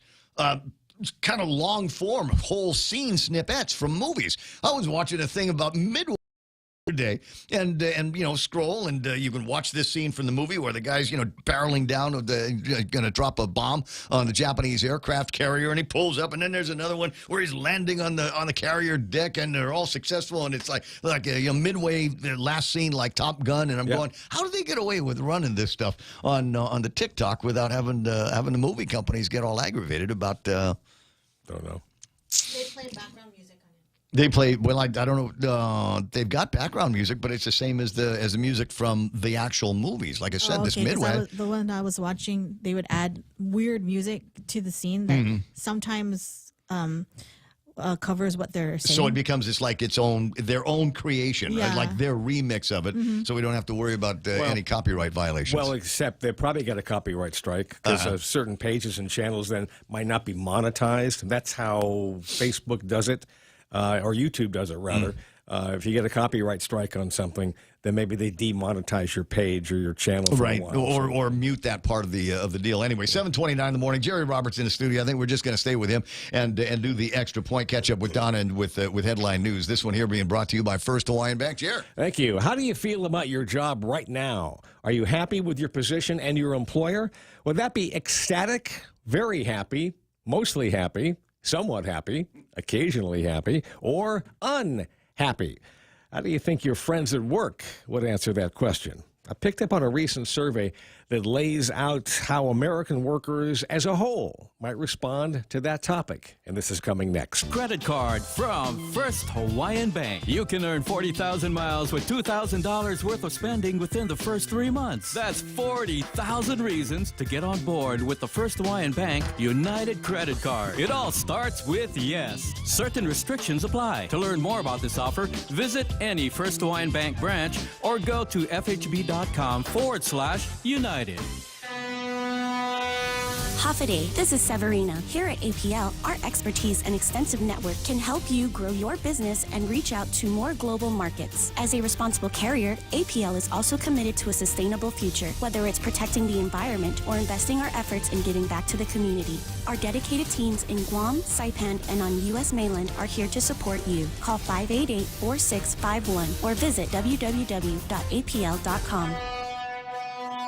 I caught the results of an annual employee satisfaction survey put out by a group called the Conference Board. Now, if you've been listening to the program for any length of time, you know that I tend to work with a survey on how many workers have their lights on in their home when they're at work, so to speak. But these folks are a 107-year-old company based in New York City, and they share knowledge among their member organizations across the United States and around the world. Their 2023 online survey had 1,680 respondents who were said to be nationally representative of all employed U.S. workers, 1,680 repping the entire country. Surveys are kind of like the weird science, but they say it's representative, so let's go with it. A few moments ago, I asked how you feel about your job, how happy you are with it. If you like how things are going, then you match up with the majority of the workers polled in this survey. The conference board reported that over 62% of respondents indicated overall satisfaction with their job. This is a 2.1% increase over the 2020 score. The lowest level of satisfaction ever recorded, 42.6%. Something that interests you, the key factors respondents were asked to grade included these: wages and bonuses, workloads, promotion policies, job security, recognition, people at work, length of commute, quality of leadership, and workplace culture, and several benefit-related metrics such as vacation and sick days, family leave policies, flex times, and retirement plans. You can download the transcript, conveniently assess where you feel that you stand. Just click on the XP on the top menu bar. That'll take you to the download page. Aside from competitive compensation, one area of the survey that is said to influence retention is organizational culture. We have 2 courses at Guam Training to deal with culture, and when we get into them, people have a lot to say. One little tidbit stood out in the answers given by those surveyed. If you have recently had a change in jobs, you would be more likely to claim that you are satisfied. That would seem to indicate that most folks who've switched jobs are more running away from a situation than they are running to the next one. Among the biggest boosts in satisfaction with this group came from their new jobs training programs, bonus plans, mental health benefits, and promotion policies. One more thing to note. Women responding to the survey weren't as happy with things as men were. Overall job satisfaction among the ladies trails men, with significant gaps in job security, promotion policy, and bonus plans, as well as compensation and several major employee benefits. Women respondents also mentioned that they were less satisfied with their workplace's recognition, performance reviews, growth potential, and communication. A couple of minutes ago, I asked if you felt good about where you stand with job satisfaction and overall happiness with your employer. Now that you've got some context into what we're after here, I'm going to ask that question again. Are you ecstatic, very happy, mostly happy, somewhat happy, occasionally happy, or unhappy? If you're interested in discussing your company culture or to conduct a totally anonymous and affordable employee opinion survey, reach out and I can lead you into productive areas. Retention, it's the name of the game when it comes to employee relationships. Guessing how workers feel about the organization and their manager could be trouble if you guess wrong. That's the extra point. Be responsible and make something good happen today for 93.3, The Ray Gibson Show, and First Hawaiian Bank. I'm Jerry Roberts. Well, it's funny you mentioned that. There's an actual research record high share of workers who say they're satisfied with their job, 62.3. It has been climbing steadily over the course of the last couple of years and has achieved an all-time high. Turns out workers in the U.S. are pretty happy. Numbers complicate the popular narrative about unmotivated workers, quiet quitting, or putting in the bare minimum. Job switching and a strong labor market play a big role. Those who recently started a new job, a number that's been historically high over the past few years, saw much bigger jumps in work satisfaction. More people who are unhappy in a job find work they like better. Ta-da! Job satisfaction increases overall, even among people that are leaving. Women, as you say, are less satisfied at work than most men along most of the measures. Those with hybrid work arrangements were happier than folks working either in person or fully remote. So giving your employees an opportunity to work from home every once in a while or come into the shop every once in a while might make them happier. Which has gone away to a large extent across the country. They've eliminated a lot of those things. But yeah, that survey, I think, is a good indication that the general workforce is relatively happy. Yeah. Now, when you couple that with the thing that is done by the other company, the Gallup organization, the engagement, because the workers are happy, doesn't mean they're engaged necessarily. Oh, yeah, Could be. Well, But the two things don't. there's no graph on that talks about productivity with these employees. I'm happy that they're all happy to come to work and wordle and gossip. It's 7:36 in the morning. Jerry Roberts with today's Extra Point and a little bit of extra on the other side of that. We got Donna with news and headlines here being brought to you by our friends over at Burger King. We got an I Love Love Whopper Wednesday coming up there, and try out the melts. They still got them. Also being brought to you by Hoffa Day Realty. Your real estate dreams come true. Now with news and headlines, here's Donna D. Hoffa, what happened? 47-year-old Charles Jr. Titano has been arrested for earlier this month at Canles Express that was later determined to be stolen. He tried cashing another $800 check 2 days later. Titano says he got the checks from someone else and didn't know where they came from. He was charged with theft of property and forgery. And motorists driving through Tamuning are being advised of lane shifts and intermittent lane closures along E.T. Calvo Memorial Parkway. That's by ITC and the Tamuning Post Office, Chelan, San Antonio, and from Marine Drive to Great National Insurance due to resurfacing. This will be all through this week and into Saturday. There will also be lane closures near the Hilton, where traffic will be reduced to one lane in each direction. And GVB enlisted the help of 12 digital ambassadors who arrived Thursday evening from Korea in hopes they share their experiences to entice others to choose further recover from the impacts of COVID-19 on the tourism industry. And those are your local headlines. Back to Ray. All right, not sure if I can see some of those spots that you were talking about on Marine Corps Drive where they're doing the resurfacing. Hopefully they're not going to be doing any of that while it's drive time. Yeah, from 9 until 4. Okay, so yeah, not really drive time as we define drive times is that area between 7 and 8 o'clock in the morning and 5 and 6. But I'm here to tell you guys, I think it's drive time pretty much all the time on Guam's roadways. I don't know that there's one peak time anymore. I think it's starts when the sun comes up and starts drying off about an hour after sunset. 7:39 in the morning on Ray Gibson Show. We'll take an actual look at the roadways here in just a sec. JV International Safety Equipment has it all for you. Fall protection, rain gear, traffic signs, speed bumps, custom signs and banners, PPEs, fire extinguishers, plus more. Check them out on Facebook at JV International Safety Equipment Company or visit their website, www.jvisec.com. JV International Safety Equipment, Guam's leader in occupational and environmental safety equipment. Call 688-9524. JV International Safety Equipment, located in Harmon Industrial Park. Your big business dreams mean you should be using the best tools. At Docomo Pacific, you get the best technology at the best value. Visit business.docomopacific.com to get an instant quote. Docomo Pacific Business. Work better together. That's what I thought.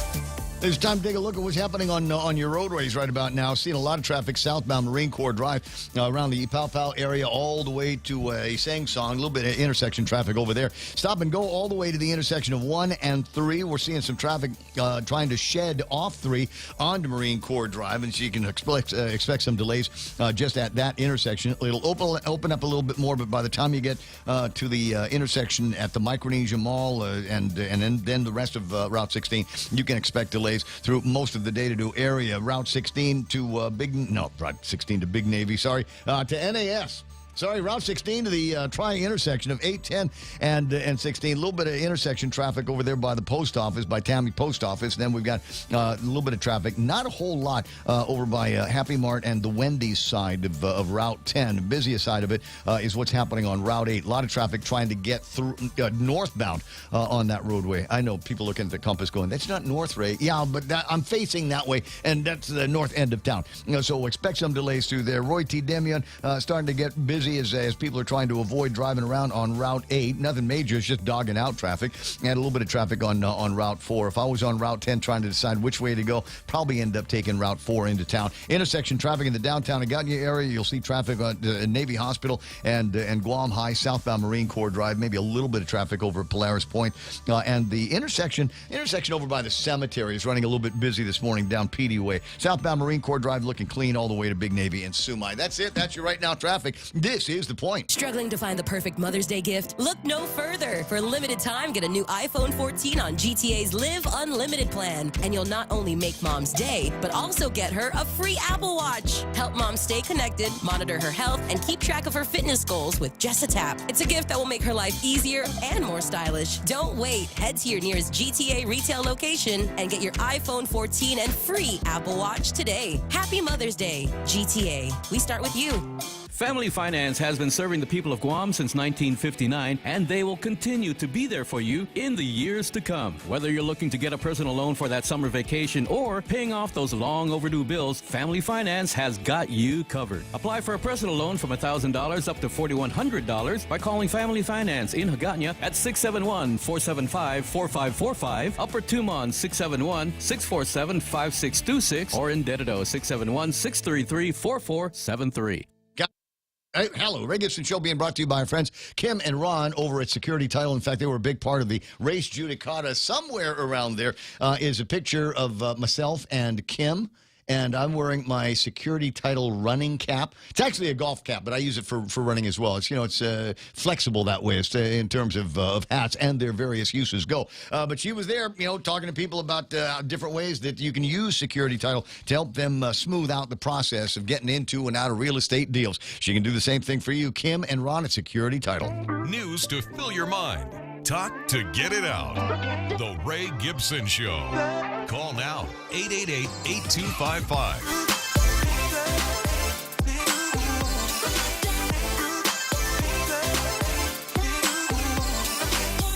Studio time 7:43. It's the Ray Gibson Show.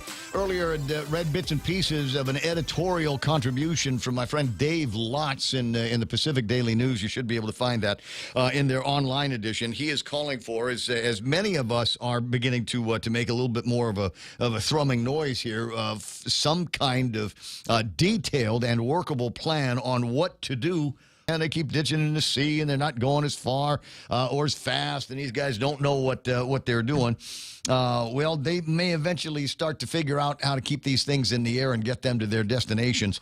And then we've got the Chinese. There's a story I was telling you about, and put it on the screen so you can see it. Chinese state-of-the-art supersonic stealth drones. A lot to unpack here. Supersonic stealth drones peak at U.S. military bases in Korea and the Pacific. Yeah, it's an interesting story. Fast and invisible. The Wuzhen 8 is the latest supersonic stealth unmanned aerial vehicle drone deployed by the People's Liberation Army of China. It is a secret weapon that is evaluated as the most powerful among drones possessed by the Chinese military. The identity of the WZ-8 was revealed because of information from the U.S. intelligence agencies leaked to the online chat platform Discord by Jack Teixeira, an Air Force private in the Massachusetts National Guard. You remember that story? And people were able to finally get to the Discord chat room and see exactly what had been posted by him and others, and suggest that was a pretty substantial leak of classified information. At any rate, they obtained a confidential document from the National Geographic Information Agency. Among the information stolen by Private Teixeira, returned after reconnoitering Korea and Taiwan with satellite photos of the WZ-8 contained in the document. It also revealed the expected flight path. Chinese military supersonic stealth reconnaissance drone WZ-8 unveiled at the military parade celebrating the 70th anniversary of the founding of the Chinese Army back in 2019. So you can do a Google on this, and you can actually make out they've actually got the flight path, the reconnaissance flight path of the WZ-8 drone as indicated in a classified document that was part of the dump. And you can see in the map that it had gone around the where's this South Korean peninsula, also right all the way around Taiwan. So it could see literally everything. One of an amazing story out there. Another one here from Gabriel Onrada writes, the U.S. readying for Chinese hypersonic attack on Guam. Now, this is not news. We knew about this, in the last couple of weeks, the USNI and everybody getting together and saying, yeah, we're going to defend Guam. We're going to get one of these 360-degree systems. Pentagon plans massive upgrade of strategic islands missile defenses, but it may be too little too late against China's, quote, Guam killer missiles. I just hate it when they get the stories and they say Guam killer, and you're like, Yeah. Hey, there's lots of civilians that live around here, too. Stay positive, man. Exactly. 888-825-5888-TALK. And so while all of that's happening, we've got Government House getting redecorated, and Jimmy Moylan out in Washington, D.C. wants to put a statue in the hallway, in the rotunda where they keep all of the statues. Troy, ribbing them both kind of a new thing here in the Candid over the weekend. Buenos Zenafade, Cousin Troy. Well, people are only losing their homes and leaving the island and their jobs and their cars and struggling to get ahead. If you're in the private sector, if in the public sector, you might be okay. But if you're in the private sector, like the vast majority of people are, you're losing a lot, and you can look to replace doors that still work. I love that. That's my favorite part of the story that you wrote. Is it they're these bigger doors or new doorknobs or maybe the door knockers, or we're going to put a ring, kind of doorbell on the thing so we can. Just in the governor's chambers, where you could make a case for governor's chambers should have bulletproof glass, but everywhere else in Adelup, it's just astounding to me. Everywhere else in Adelup? Yeah, they all got the same double pane, blah blah blah windows. Well, if they're regular double pane glass, there is something to that. It keeps the sound out, the outside sound down. Also is pretty good at keeping the heat on the outside. But there's a big difference between double pane glass and bulletproof glass. No, it's the steel reinforced or whatever. It's bulletproof glass. Okay, gotcha. Well, as you say, all kind of interesting given the dramatic lifestyles that most of the rest of the people of Guam have to endure to be able to make ends meet. I can't tell you the number of people probably thrilled out of their minds when we went from $4.95 for a gallon of gas to $4.85. Oh, I didn't even realize that the gas price went down. By about a dime last week, and that's good news. We're still struggling with what's going to be happening with the GPA credits. That's passed the legislature, but unsure what's going to happen when it makes it to the governor's office. Even though it probably has more votes than it needs, there's nothing that would prevent the governor from forcing an override on a veto there. Well, I think I've already waxed incredulous on your show about how we got through the $50 million annual pay raise thing, and then only both the gas discount, the power bill discount, and this LEAP thing that I promised and told everybody about in my State of the Island address. And since we gave pay raises and hired a bunch of people over at Adelup, we don't have enough money for everybody else. We don't have enough money to finish the governor's office and governor's house. Doesn't that money, where would that money come from? Because it seems to me, I recall that the portion of the monies that they use to maintain government house, doesn't that come from the liquid fuels tax?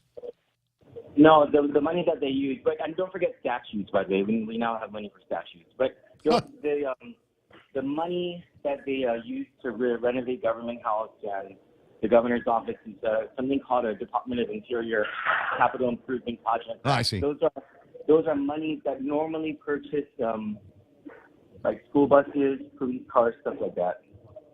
Well, speaking of police, another interesting candid story come to find that the governor's bodyguard with the police department makes more money than the governor does. Yeah, and there were some people who were defending, I don't know if they were, I guess they were defending him. And the story wasn't about him in so much as the story was about it's a bodyguard who is earning $144. Why is that so? And some people said, well, he earns a lot of overtime. So the next question is, why is he earning that much overtime? How much more overtime is everybody else getting? Right. How much money is spent on executive security over the course of the governor's 5 years in office? Could we have purchased a new police headquarters with the salaries of all these people who are on her executive security and not protecting the rest of the people of Guam? There are a lot of questions here. And of course, Adelup's not being forthcoming about anything. You have to FOIA them in order to get any information. Well, I tried to ask some questions of Crystal Paco last week when I had her on the line for a few minutes. She was calling and trying to blame cast the reason for the delays back on the legislature in terms of the GDOE pay raises, which are still not out, correct? If I'm not mistaken, no. Well, they had said that they were going to do a special check run for them, but I don't know that that's happened. But more to the point, I tried to ask her some questions about net payroll over at Guam Memorial Hospital, and she was like, "Well, I didn't call about that." And I'm like, "Well, yeah, but I'm asking about that. Is there anything? All right, do I have to FOIA that?" I think that's one of those things where, because you're talking about crimes happening, it's a crime to pay net payroll only, and so I'm guessing that's why no one with any authority on anything is answering this question. Well, I mean, it certainly should come from Guam Memorial Hospital. Should also be coming from the Department of Administration. I'm not sure how much DOA has to do with that, except for like the release of cash allotments. And the governor keeps saying that cash is great. And to be fair, there's $207 million in the bank account somewhere. So there's cash. Now, why it was allowed? The governor keeps saying she's in charge of the hospital. Why did she allow GMH to go? On a couple of other things. New bill that has been proposed at the 37th Guam Legislature. Joe S. San Augustine, main guy on this bill, but he's Loop 5. They are looking at changing the duties of the Guam Ed Board. Legislature finds the role of the Ed Board in Guam statute to be responsible for all policies that govern the Department of Education, which means the board approves policies and budget appropriations of the department, but does not have the power to interfere with the affairs of the department. It looks like they are going to rewrite some of the rules on the Guam Ed Board to give them the power to interfere and micromanage. I don't care one way or the other about that. But what I care about is the ARPA funding that we're going to lose. And then they should probably be spending their time, the senators, should probably be spending their time on stuff like that. As far as the governance structure of GDOE, I don't know. I haven't spent much time. 6 and 1/2 dozen of the other. Depends on where you think they need to be here. An Ed Board that oversees this, that, and the other, but gives the primary management function to the superintendent of the Department of Education, et cetera, and let all of the other that might be able to get things done at middling and micromanaging other departments and other parts of the department. Legislature. Anything you're going to be covering today? Oh, I remember what I wanted to talk to you about. The consolidated the CUC in Saipan. Are they going to shut down hospitals and schools now? Oh, I should check on that. I'll check on that. And I'll be in Saipan later this week, actually. As for today, I think we're going to do a story about the maternity ward over at Guam Memorial Hospital and how, they haven't built one. Well, and further to that, you got Pete Scrow and his people, Tom Shea, et cetera, that are now proposing the construction of a women's and children's hospital. Yeah, I don't know what's stopping private development of a hospital, and maybe if things like that go forward, we would stop having a conversation about a public development of a hospital. We still need more nurses and doctors and beds that they can work. So that's one of the issues. You can build it done, then it's just a building like anything else. 7:56, Cousin Troy, always a delight talking with you. Thanks for showing a picture of me and my birthday picture with my graduating daughter on the candid. That was nice. Yeah, congratulations, you guys. Happy to have been a part of that milestone. And what an incredible journey. You have a fantastic rest of the day. Closing in on 8 o'clock in the morning on the Ray Gibson Show. And I wanted to finish the thread that I have on this story. U.S. readying for Chinese hypersonic attack on Guam, subheading Pentagon plans missiles.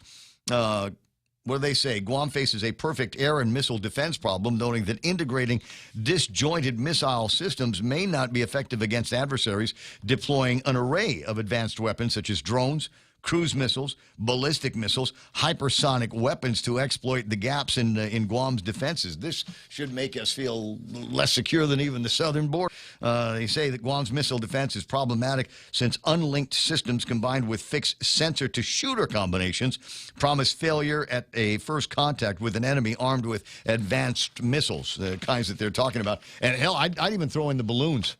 I'd even toss in balloons to the conversation. Aegis Ashore has limited capabilities against low-flying cruise missiles, although an upgraded version has an advanced command and control system to bring other platforms into the flight. China and North Korea field so-called Guam killer missiles like the DF-26, China's first ballistic missile with 4,000 at a normal trajectory. Apart from targeting Guam with ballistic missiles, China may now be able to put Guam within hypersonic strike range of its naval and air forces. The Shandong carrier battle groups sailed within 600 to 700 kilometers of Guam, potentially threatening U.S. forces with air and ship-launched hypersonic missile attacks. Aside from threatening Guam, the Shandong's battle group's deployment may have aimed to demonstrate China's ability to flank Taiwan from the south and cut off U.S. forces deployed in the Philippines from resupply and reinforcement. For Guam, you should be able to find that and other stories that are bent on telling the story about how they're going to find ways to, as clearly the sabers are rattling around here these days. Minute or so away from the top of the hour, Fox News Live is coming up in the next couple of hours to see if we can spend some time with some interesting individuals. I hope to be able to find Dr. George Macris today. If for no other reason, there's all these COVID-19 stories, and, you try not to take your eye off the ball. They are every day. Among the new findings that they're talking about these days is the people who came in with COVID-19 symptoms were intubated and then died. What killed them? And there are many in the medical community now that are saying it's the intubations that ended up killing these people. Might have had a decent shot at survival, but they went to the extremes in order to keep them ventilated through the process. Anyway, that's we'll see what we can get answered for you before the end of the Monday program here. 888-8255-888-TALK is the telephone number. We'll take a look at what's happening on the Facebook Live and YouTube Live and the Rumble comment sites as well. It's all ahead right here. KUSG, I got you 93.3, where peak is best. This is The Point.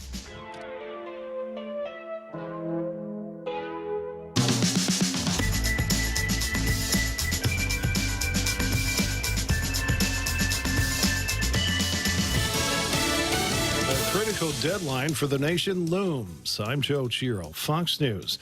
Democrats and Republicans are putting forth differing approaches on how to recoup money in round two of debt ceiling agreement. California Democratic Congressman Ro Khanna says the best way to get a cash infusion is to go to those who have more of it. Increase taxes on the wealthy. We would make sure that billionaires had to pay at least a 25% minimum tax. Florida Republican Congressman Byron Donalds argues the end of a health emergency means more fiscal responsibility. It's time to bring spending levels back to pre-COVID, and then we can talk about raising the debt ceiling. Both appeared on Fox News Sunday. The Treasury continues to point to June 1st as the day the U.S. could default on its bills without a debt ceiling deal. Fox's Gernal Scott. Homeland Security Secretary Alejandro Mayorkas says the administration was ready for the expiration of Title 42. We have been preparing for this transition for months and months, and we've been executing on our plan accordingly. Mayorkas tells ABC's This Week that the surge of migrants crossing the southern border has gone down 50% since the policy ended last week.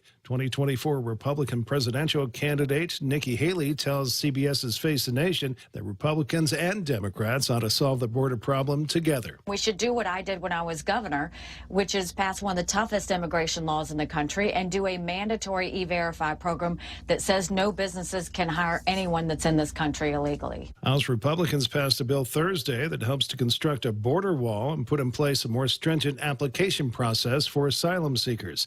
It's expected to be voted down by the Democratic-controlled Senate. And Ukrainian President Zelensky made a surprise visit to Paris for talks with French President Macron. America is listening to Fox News.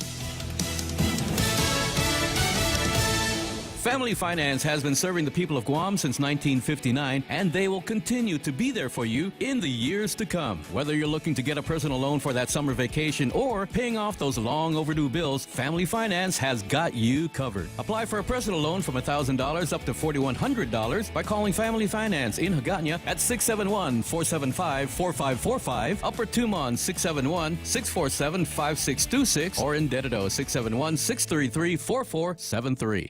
In celebration of our 34th anniversary on Guam, BK Melts are now available. Our classic melt features 2 flame-grilled Whopper Junior patties, a quarter pound, melty American cheese, caramelized onions, and stacker sauce on 2 slices of toasted bread. BK Melts are also available in a spicy and bacony variation made for our super fans. Top off your meal with French fries or onion rings and a refreshing Sprite. Thank you, Guam, for 34 years. BK Tumon Bay, Hagåtña, Micronesia Mall, and the airport. You rule. Loaded now. The city of Buffalo paused today to mark the passing of 1 year since a gunman killed 10 people and wounded 3 others in a racist attack that targeted black people at a city supermarket. A moment of silence followed by the chiming of church bells honored the victims.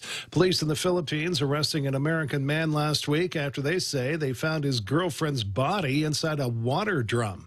Fox's Laura Cantor has a report. 71-year-old William Thomas Worth, an American expat living in the Philippines, facing murder charges, accused of killing his 48-year-old girlfriend Mila Loslos after discovering she was not single as she had claimed. She was actually married with a child. Loslos had been missing for a few days when her 21-year-old son Nino J noticed a foul odor in Worth's house. Bacoor police recovering 3 knives and nylon rope there before finding Loslos' body covered with duct tape inside a garbage bag inside the blue water drum. An autopsy will be performed to determine the cause of death. Laura Cantor, Fox News. A new report in Rolling Stone magazine describes a toxic work environment at the hit daytime program, The Kelly Clarkson Show.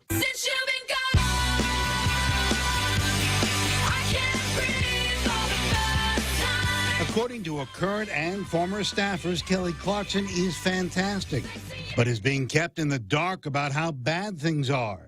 They blame low morale on executive producer Alex Duda, who one person described as a monster. The staffers described being yelled at or bullied. Supposedly, staffers were so anxious they would vomit regularly. Clarkson herself responded on Instagram, saying that finding out anyone is feeling unheard and or disrespected on this show is unacceptable. Roger Stern, Fox News. And I'm Joe Chiro, Fox News.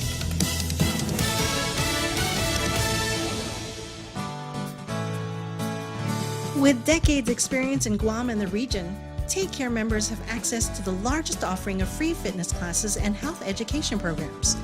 Membership also includes the high-quality credentialed network of on- and off-island healthcare providers and the one-stop FHB Health Center and urgent care. Ask for Take Care. Call 671-647-3526. Go to takecareasia.com for more information. Take Care. Our island, your health plan. Half a day, this is Honey. Here at APL, our expertise and extensive network can help you grow your business and reach out to more global markets. As a responsible carrier, APL is also committed to a sustainable future, whether it's protecting the environment or investing our efforts in giving back to the community. Our dedicated teams in Guam, Saipan, and on U.S. mainland are here to support you. Call 588-4651 or visit apl.com. Hey there, folks. It's me, KFC's Extra Crispy Colonel. Now, don't get me wrong. I love the original recipe, but in this sizzling summer heat, I'm feeling a little extra crispy. My KFC Extra Crispy Chicken is freshly double-breaded and fried to a luxurious, mouth-watering bronze. You see, Extra Crispy KFC Chicken isn't just a product, it's a lifestyle. Pick up your KFC Extra Crispy meal today. KFC is extra finger licking good. Your local news is brought to you by Nambo Insurance. Skip the line, pay online. It's fast, easy, and secure. Visit nambo.com for more information. Half a day, it's 8:06. I'm Donna DeJesus with a look at your local news on The Point. The soldier charged in connection to a serious crash in Tumon was back in court on Friday. Bryce Malloy appeared before Superior Court Judge John Terlahi. Mobile video captured the aftermath of the crash that happened last March. Investigators say Malloy was speeding at about 50 miles per hour while heading down the hill outside JFK High School when he hit a median and crashed into the other cars at the intersection. Several people were injured. Prosecutors say his blood alcohol content was 4 times the legal limit. Malloy's OE has dedicated all but 20% of ARP funding for the 35 school facilities, daily maintenance to meet public health inspections, critical contracts, custodial, and grounds maintenance. The federal funds will expire in 2024, which means money will be lost. Acting Superintendent Judy Wanpat says although GDOE did develop a spending plan for the ARP funds, the lengthy procurement process has stood in the way of the department's ability to expend the funds. She adds that while more than $286 million has been obligated, nearly half the money meant to address the state of aging school facilities hadn't been spent as of March. Senator Frank Blas Jr. wrote a letter to U.S. DOE Secretary Miguel Cardona in March requesting an extension to the deadline, citing the lengthy procurement process and a lack of expert engineers. More news after this. Go green, go hybrid, go to Nanbo Insurance, and your next power bill is on us. Insure your hybrid car at Nanbo and get up to $350 towards your next power bill. That's instant savings for keeping our island clean and green. Nanbo has been providing Guam with over 50 years of reliable and affordable auto insurance. Nanbo, it pays to go green. Terms and conditions apply. Visit nanbo.com or call 477-9754 for details. The Chamorro Land Trust Commission is now processing several applications from residents who signed up for leases in December 1995. Administrative Director Alice Tyron says she's not sure when leases will be issued or if the Land Trust can move further down the waiting list without breaking the law. The Land Trust has not issued any new leases in 5 years when the process was shut down by the Commission's board because of legal concerns raised by the Attorney General. A legal opinion was issued in 2018 stating the Land Trust failed to follow the law and had allowed newer applicants to jump to the front of the waiting list. By law, leases are supposed to be issued on a first-come, first-served basis according to the date and time when applicants signed up. Tyron says her goal is to be more aggressive in tackling the waiting list and issuing new residential and agricultural leases. And hundreds of Guam police officers' bulletproof vests are seeing signs of wear and tear after being used for about 11 years, way past the standard 5-year use. GPD set aside $512,000 from its share of federal ARP funds in April to buy new bulletproof vests for the entire GPD police force. Police Chief Stephen Ignacio says GPD is working with the GSA for the procurement not only of bulletproof vests, but also to buy handheld police radios and batteries. Overall, the total ARP funds under Governor Lulian Guerrero's control is down to $228 million as of the end of April, based on BBMR's latest report. An additional $8.2 million was committed in April, not only to better equip police officers, but to beef up Guam's cybersecurity and help replace DOC's aging information management system. And those were your top stories. Now back to Ray with weather. Yeah, interesting. I just finished reading that article, and there's an interesting backstory on it where they start talking to Telo Taitagui, who's upset over at the legislature because they're not really as transparent with the expenses as they should be in those reports that keep coming out. They show you how much money is being spent, what it's supposed to be getting spent on, but not necessarily what exactly they're buying and who exactly they're buying it from, whether these are sole source procurements, under emergency procurement or what. So that's one of the things that they want to know about over at the legislature. I suggest, Tello, and anybody that's listening in the office right now, that this is a different legislature than the one that originally passed the legislation asking for those reports. I think this body needs to go after it and see if you can claw out yet more useful information out of those reports, and certainly something from the Tenden Gibetnu that actually has information that you can decipher and use. 8:11 in the morning on the Ray Gibson Show. Here it comes. The weather for today is going to be hot. Hot day today. If you got to be hot at the beach. Got to be hot at Micronesia Mall or someplace in there. Goofing off with the team over at Beyond the Box in the Box at the Micronesia Mall. Ask Phil and she'll let you know. Otherwise, mostly sunny today. Highs near 88 degrees. Winds east 7 to 11 miles an hour. I got partly cloudy in the forecast tonight with overnight lows of about 78 degrees. Same thing for tomorrow. Mostly sunny during the day. Partly cloudy at night and mostly sunny during the on Wednesday as we get closer to the middle of the week. So with the heat index, and this is the part that makes it feel that much hotter, it's 96. It will feel like 96 degrees. I mean, heck, it was warm. I got in the car this morning and the dashboard on the Frontier said it was already 82 degrees. This is at 4:30 in the morning. It's 82 degrees outside. Might be Guam is hot. Sunset tonight at 6:40. Sunrise tomorrow morning should be about 5:55, 5:54. It's 8:12 in the morning now on the Ray Gibson Show. More on the way. We don't want you standing along lines. It's just not right. So Bank Pacific provides excellent online and mobile banking and 24/7 access to your money with our Visa debit cards. And if you want to visit any of our 4 offices, please do so, because we're short on lines and long on service, open Fridays until 6 and on Saturday mornings. Goodbye to the frustration of waiting in long lines. Say hello to Bank Pacific. It'd be our privilege. Bank Pacific, member FDIC.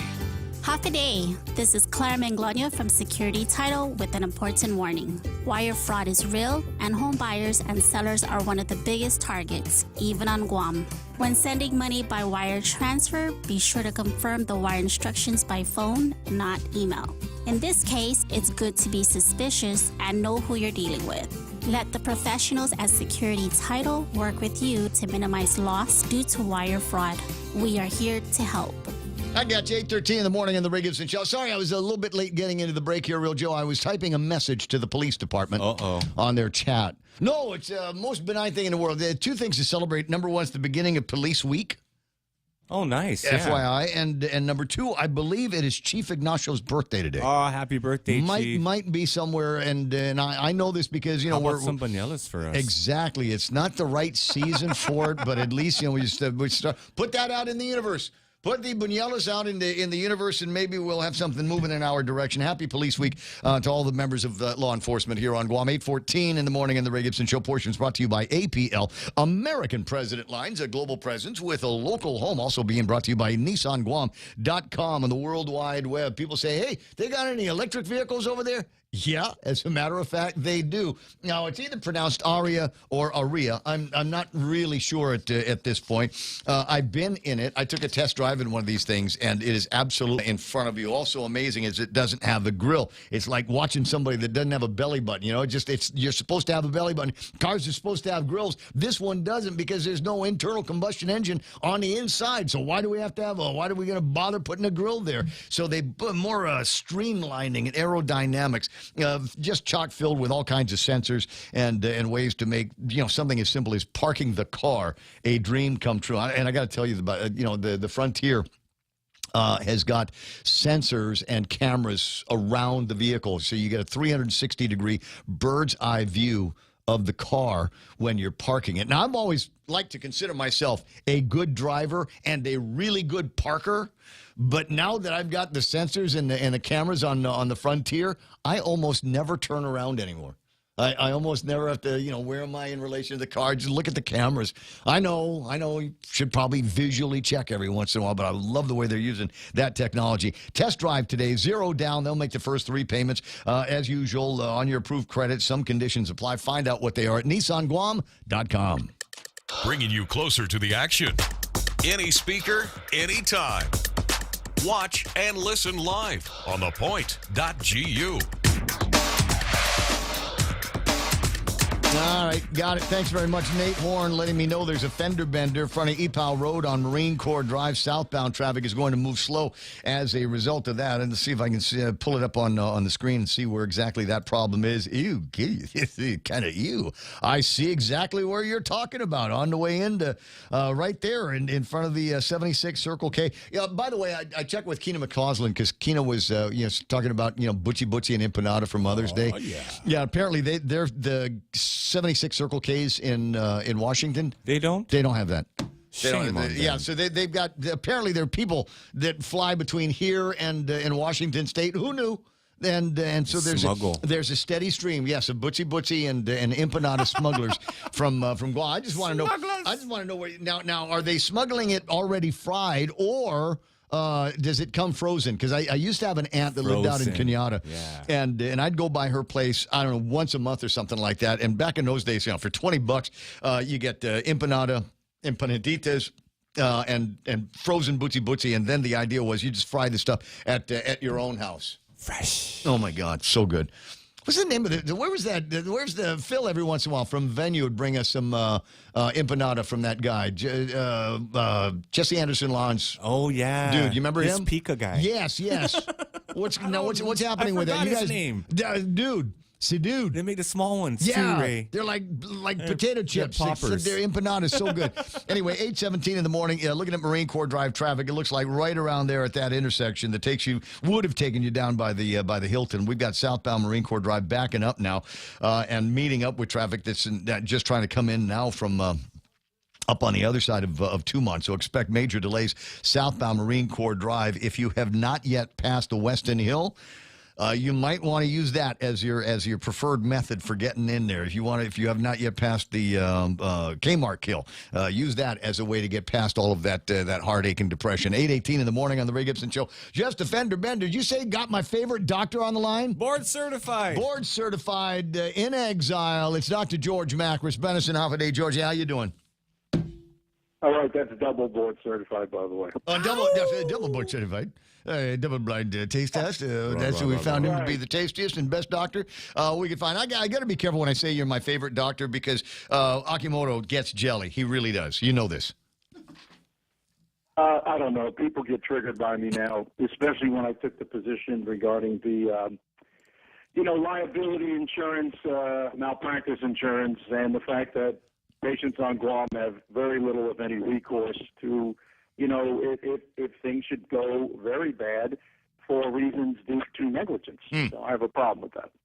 And that has wended its way through conversations over at the legislature and continuing advocacy on places like Candid News. 8:19 in the morning. The question that I have is, what are we learning more about when it comes to COVID-19 and everybody's reactions to it? I mean, you got things like ivermectin, and all of a sudden you said everybody was poo-pooing that, saying, yeah, that's a dog medicine. Why are you going to be taking that horse medication? It doesn't work.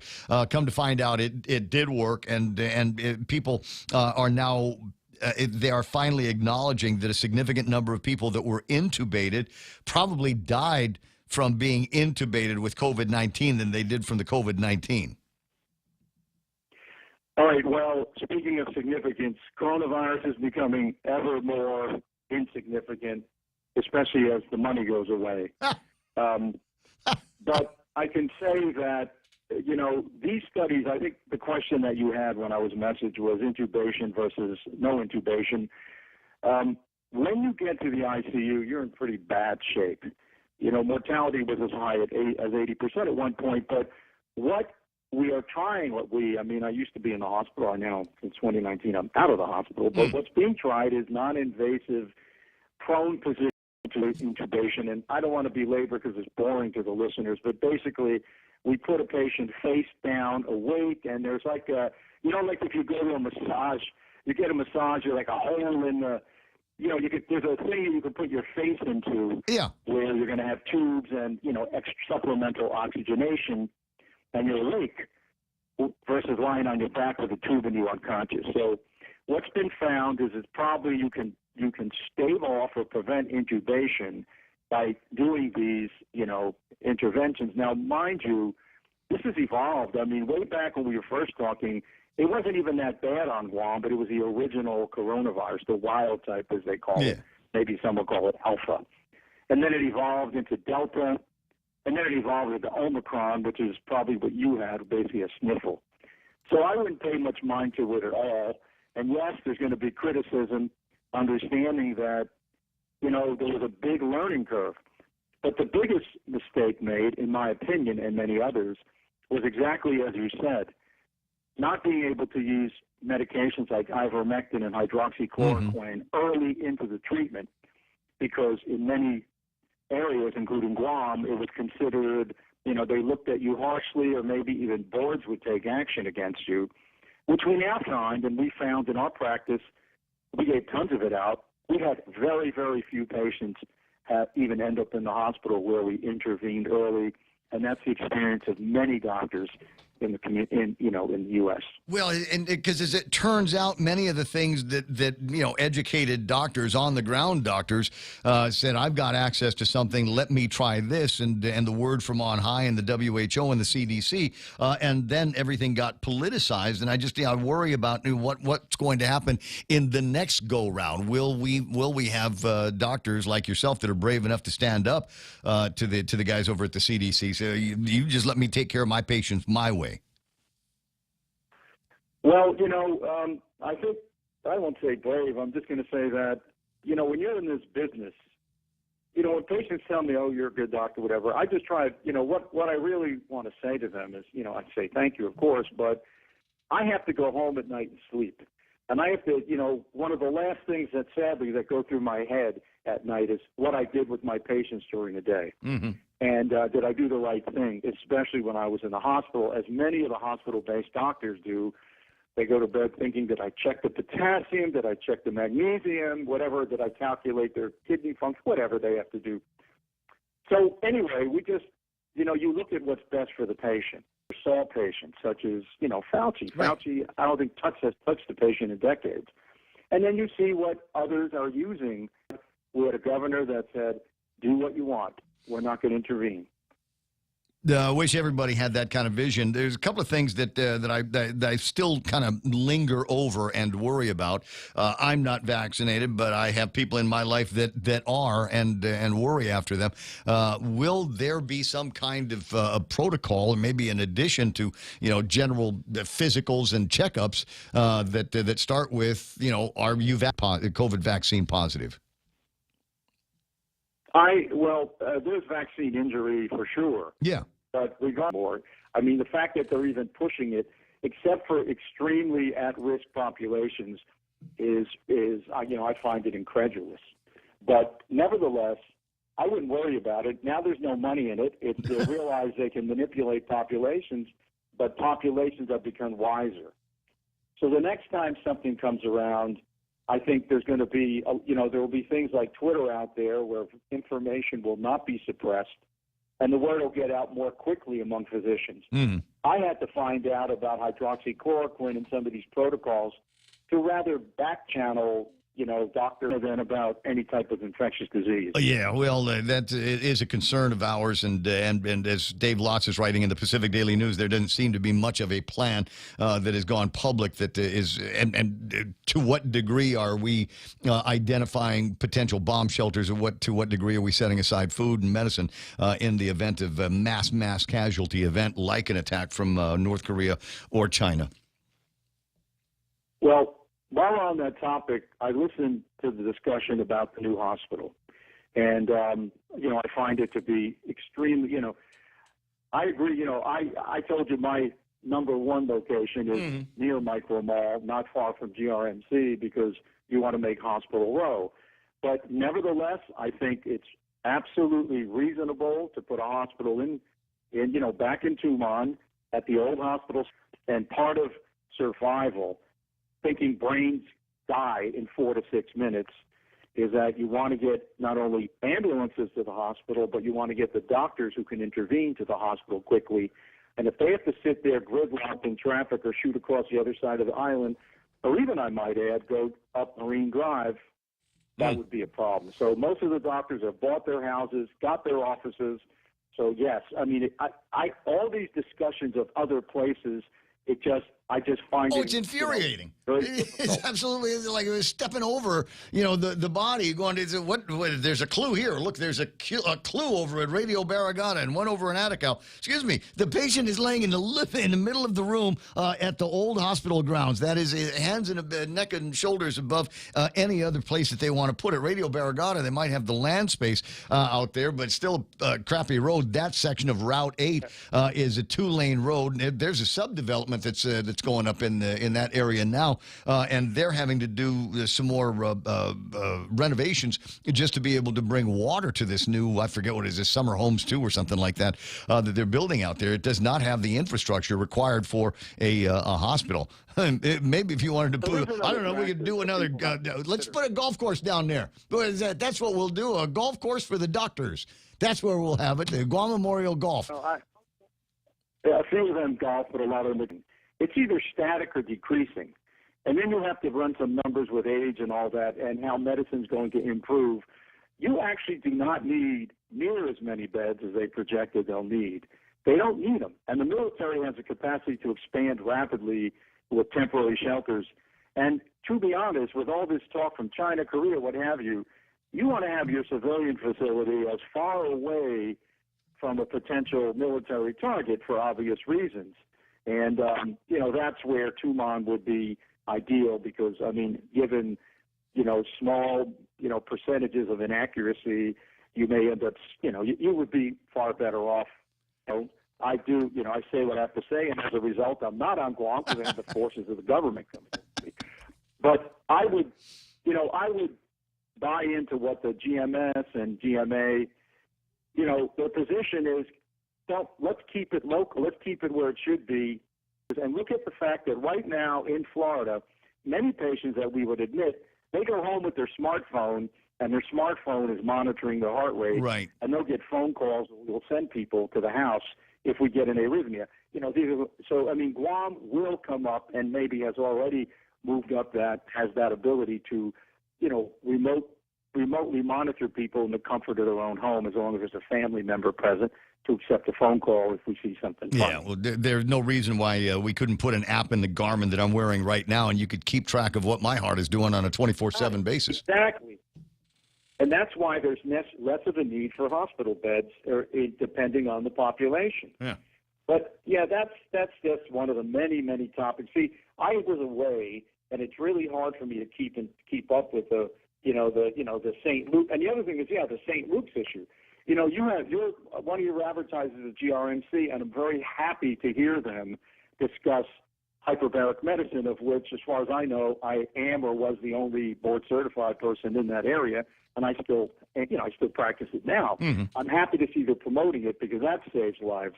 But you also have, between GRMC and now the ability to go to St. Luke's, that's another reason not to get crazy with hospitals and then overpaid relatives of the governor to staff those hospitals, physicians or otherwise. That's one that was waiting for it, and I got it. It's 8:30 in the morning. Dr. Macker, it's always a pleasure hearing from you, and I'll keep you up to date as much as I can on what my interesting, just guy on the street observations are. I've begun the process of a daily count in the newspaper, and maybe it's a function of me getting older, but I'm starting of 9 obits today in the newspaper, 6 of them are under either my age or younger. And that thought goes, 400,000 people a year die from cigarettes. That's the first thing I want to say. The second thing goes at the beginning of the conversation. There's only one person I won't debate. That's Vince Akimoto. Well, one of these days I'll get you both on the line. It's 8:31 in the morning. You have a terrific rest of this Sunday. Happy Mother's Day to you. Oh, thank you. Bye-bye. You're welcome. Bye-bye. Bottom of the hour on the Ray Gibson Show. I want to put this up on the screen because maybe it's testimony to where my generation came from. I'm at the end of the baby boomers, and like it says, I survived spankings, lead paint, rusty playgrounds, secondhand smoke. Everybody smoked when I was growing up. Toy guns, no seat belts, no helmets, and drinking from the hose. I survived all of that. We got people today that are triggered by red baseball caps. Go figure. Bottom of the hour, Donna D with her last look at news and headlines from Monday coming up next. Save over $1,300 a year when you bundle your business mobile, internet, and phone at Docomo Pacific. Some conditions apply.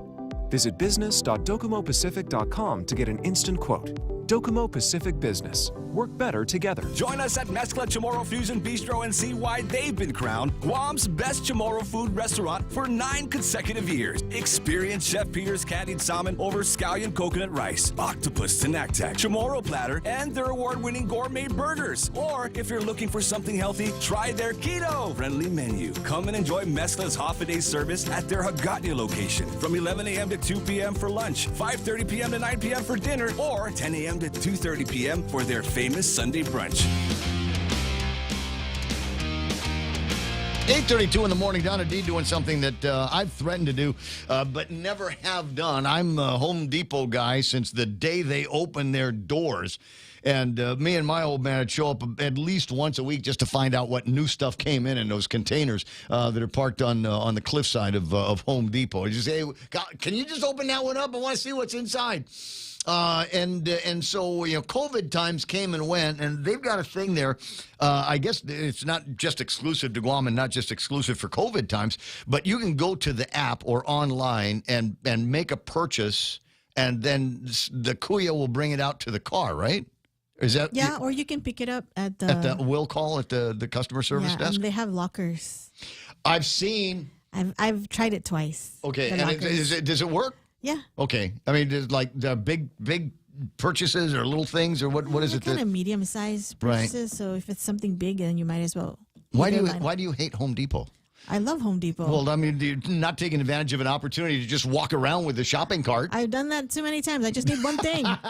No. I need one thing. No, see, Home Depot is the guy equivalent of like Macy's for women. You just kind of, or Ross or something like that. You just kind of go in my favorite store. and see what's inside. And, I could be strategic about it. I could be surgical and just go to exactly the aisle. You're just like Home Depot. I know. I could go work a part-time job there and just go and surgically go and get exactly the thing that I need because I know exactly which aisle it's on. Mm-hmm. But that would eliminate the possibility of me catching on and seeing some other new and or other merchandise that I haven't seen just yet over at the Home Depot place. But the meet and take thing, that works. Yeah. Okay, good for you. 8:34 in the morning, Donna D with the last big look at news and headlines right now. Donna, what's going on? 46-year-old Sean Camacho Damian, who was accused in a deadly crash in Barragata that claimed the life of a cyclist, is a free man.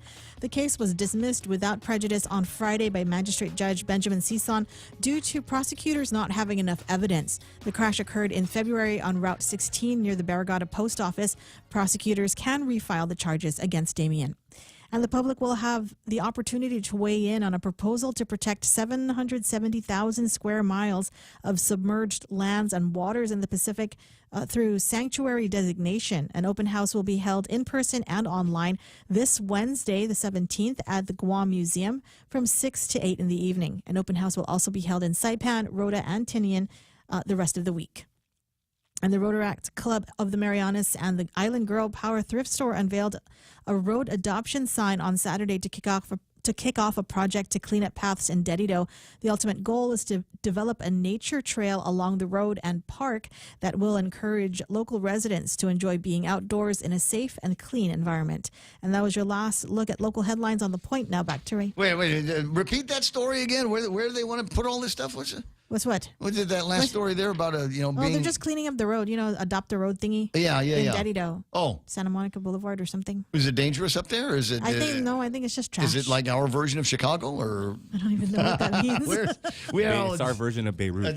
Beirut or San Francisco. It's yeah. So I'm just kind of curious. Everybody should get outside and do something. I know it's really, really hot, but just dress for the heat and you will manage to survive it. Trust me, I know. It's 8:36 in the Ray Gibson Show. All right, celebrity birthdays, Donna D. Okay. I don't know any of these people. There's from Mulholland Falls, Chaz Pilmentary. What? Oh, yeah. Is 71 years old. Football legend Emmitt Smith is 54.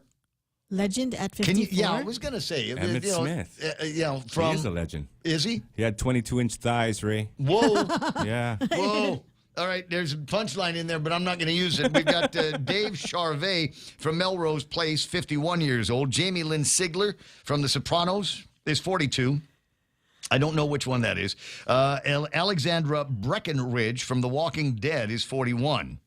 And Andy Murray. Is that Bill's brother? No, it's tennis legend.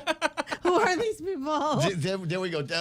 I'm saying, just in case somebody out there is going, oh, my God, Andy Murray's my favorite tennis player of all time. He's 36 years old. So we'll look for something to celebrate. It's okay. Special events worth celebrating. It is Women's Health Week. The week after Mother's Day, good idea. And young ladies, get with your mothers.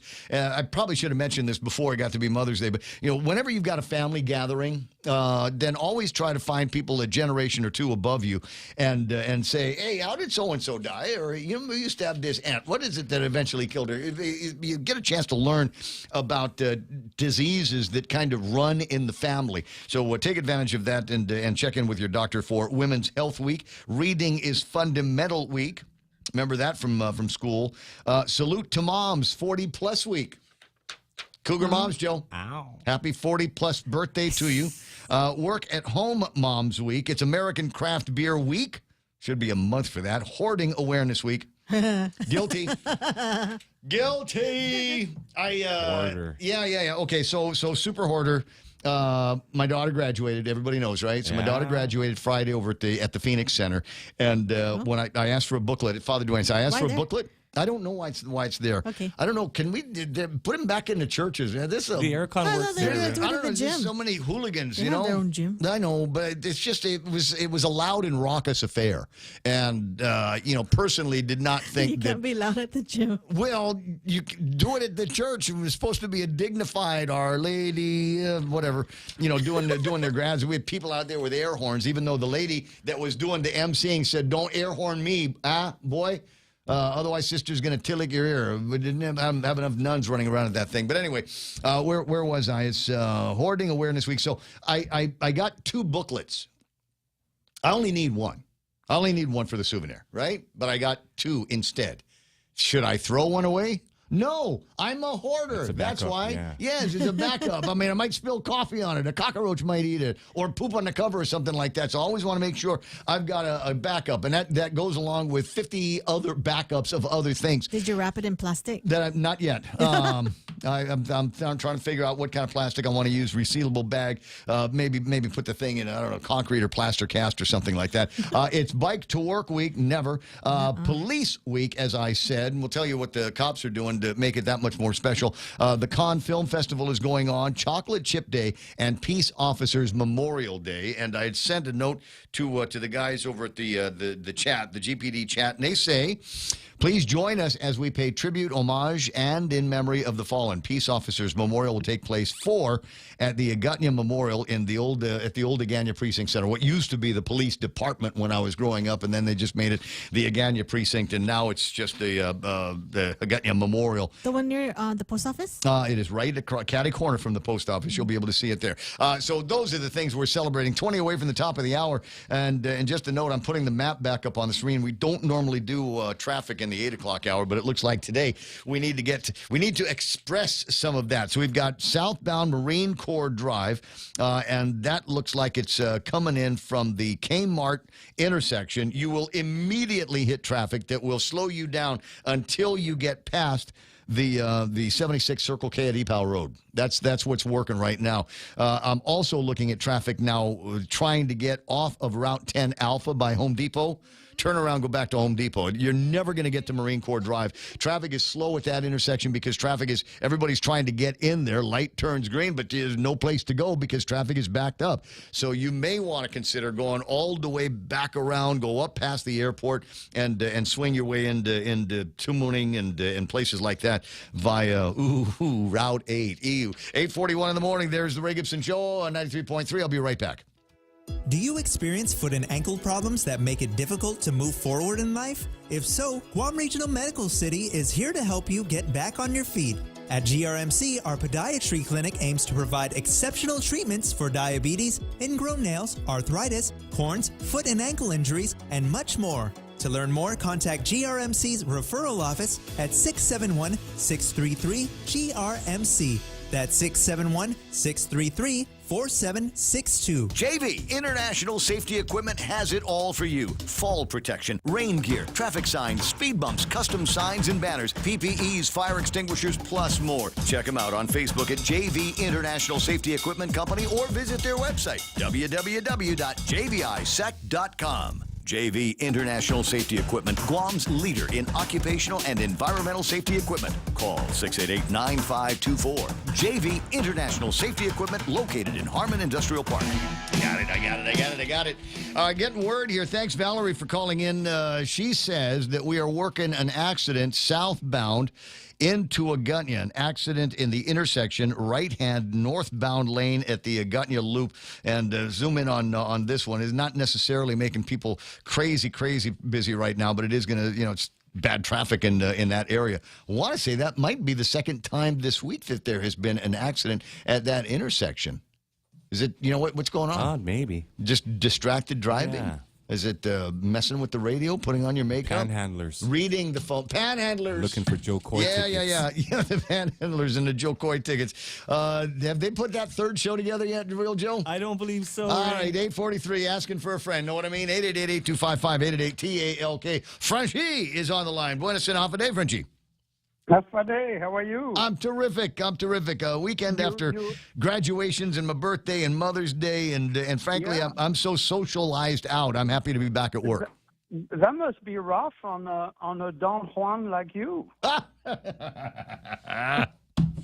You know what? The rumors may all be true. Believe everything that you hear. Yeah. Okay. Well, I'll try to keep up because you're a pretty busy man. I was trying more like a Hugh Hefner, but Don Juan works too. Yeah. Anyway, I was kind of puzzled. You have been very astute and very critical during the Wuhan virus crisis. Yet, when it comes to the Chinese threat, quote unquote, or like Klitsky would say, you are giving in to the Chinese red peril scenario and the fear-mongering crowd from D.C. It's very interesting because if I went to a wedding in Taiwan about a month ago. People are very relaxed. They are not worried about China. But it seems like some people, basically the neocons in D.C., want to raise that flag again of the red peril of China invading Taiwan. And it misses a lot of point, even though the narrative fits very well with our local pro-independence people, including your Uncle Robert, who are basically using this as another way to play the song again about military bad. They are not giving us any opportunity to self-rule and so on and so forth. But the reality is that, number one, an invasion of an island like Taiwan is extremely difficult because Taiwan is about 85% mountains. Most of the coast is very dangerous to approach, and there is only two places where you can land in Taiwan, a large military operation. Now, granted, if they ever chose to invade Taiwan, they would have to pre-strike not only against Guam, but military bases in Japan, in Korea, and so forth. Yes. And the Philippines. So they do not have an interest. I mean, if you read Lao Tzu, I mean, you see that they can win. The real threat from China comes from the financial and economic threat, and especially against the dollar, which our current administration is keeping on printing money like crazy. So we're weakening our own money, and the Chinese are ready to replace us. This will be earth-shattering the day it happens, and I'm afraid it's going to happen sooner than later. But military, the threat is very weak. Now, almost a quarter of a century ago, in 1999, before the 2000 presidential election in Taiwan, the Chinese were firing missiles over the island to try to intimidate the Taiwanese not to vote for Chen Shui-bian, who was a pro-independence. And the only thing that they got from that was that actually Chen Shui-bian won very easily, and he was reelected later. And we are missing a lot of things on the economic point. There is 1.5 million out of 23 million Taiwanese that work inside China. The Taiwanese business community is the largest foreign investor in China. So all those things, and we have a new election coming in 2024, presidential. President Tsai is leaving office. She ran for 2 terms, and she has to have a replacement. And it looks very much like the pro-Chinese party in Taiwan, which is the KMT, which stands for Kuomintang, is likely to win. And so then the threat from China's invasion will be diminished. But you have people, for all their private reasons, that are promoting that fear of the red China and we have to have a conflict and everything. Now, Now you are aware that I don't have an axe in any of these fights. I talk about the issue because I believe that it is an issue, and if it wasn't, then the United States would not be spending billions of dollars to put this 360-degree anti-missile system and make it available throughout the entire island on a number of sites. And if there was nothing to it, they wouldn't be taking those drastic steps. I'm merely suggesting, and I don't care what the activists have to say about this. For me, I just want to make sure that the people of Guam, the citizens, are prepared, at least mentally, for such a thing. You don't see it covered as much in local press as I think it needs to be. There was once upon a time, there was open up the front page of a phone book and it tell you what you're supposed to do, where you were supposed to go in the event that you heard the sirens and it wasn't Tuesday at 3:30.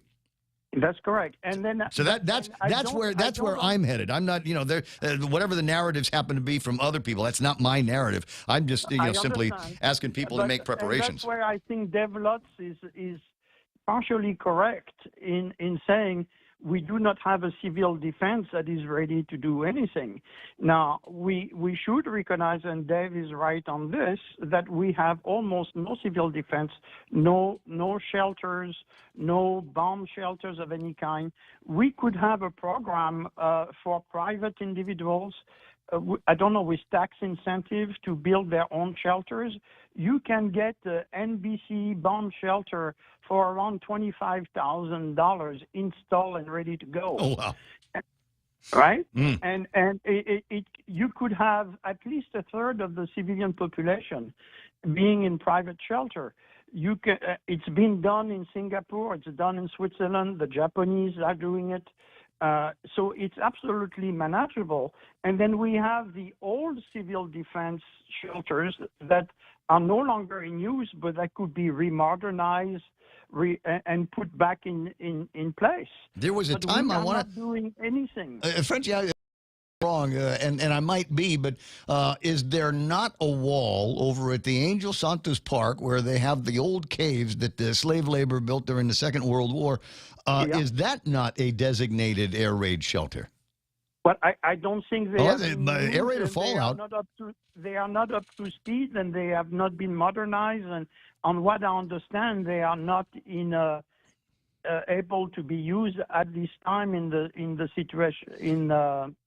the situation they are in. See, and I think that was more to a point that you made early in the call about, just came back from Taiwan, goofing off, maybe get some medical done up in Taipei, and okay, we'll get all that, and everybody is comfortable. And they might be comfortable because, as Dave Lotz points out, as I pointed out, there are people that they have drills on a regular basis. They go out there and say, okay, this is what, about once a month, wherever you are, stop what you're doing, locate the nearest shelter, and make your way towards that, and then everybody will all clear, and then you go back out. We don't have such an animal around here. And same thing in the schools, and they have, and when the DPP, which is the Green, the pro-independence party, came in, they kind of they campaigned to get the young vote on making the military service very short, which went down to 3 months, but now they are back at almost a year.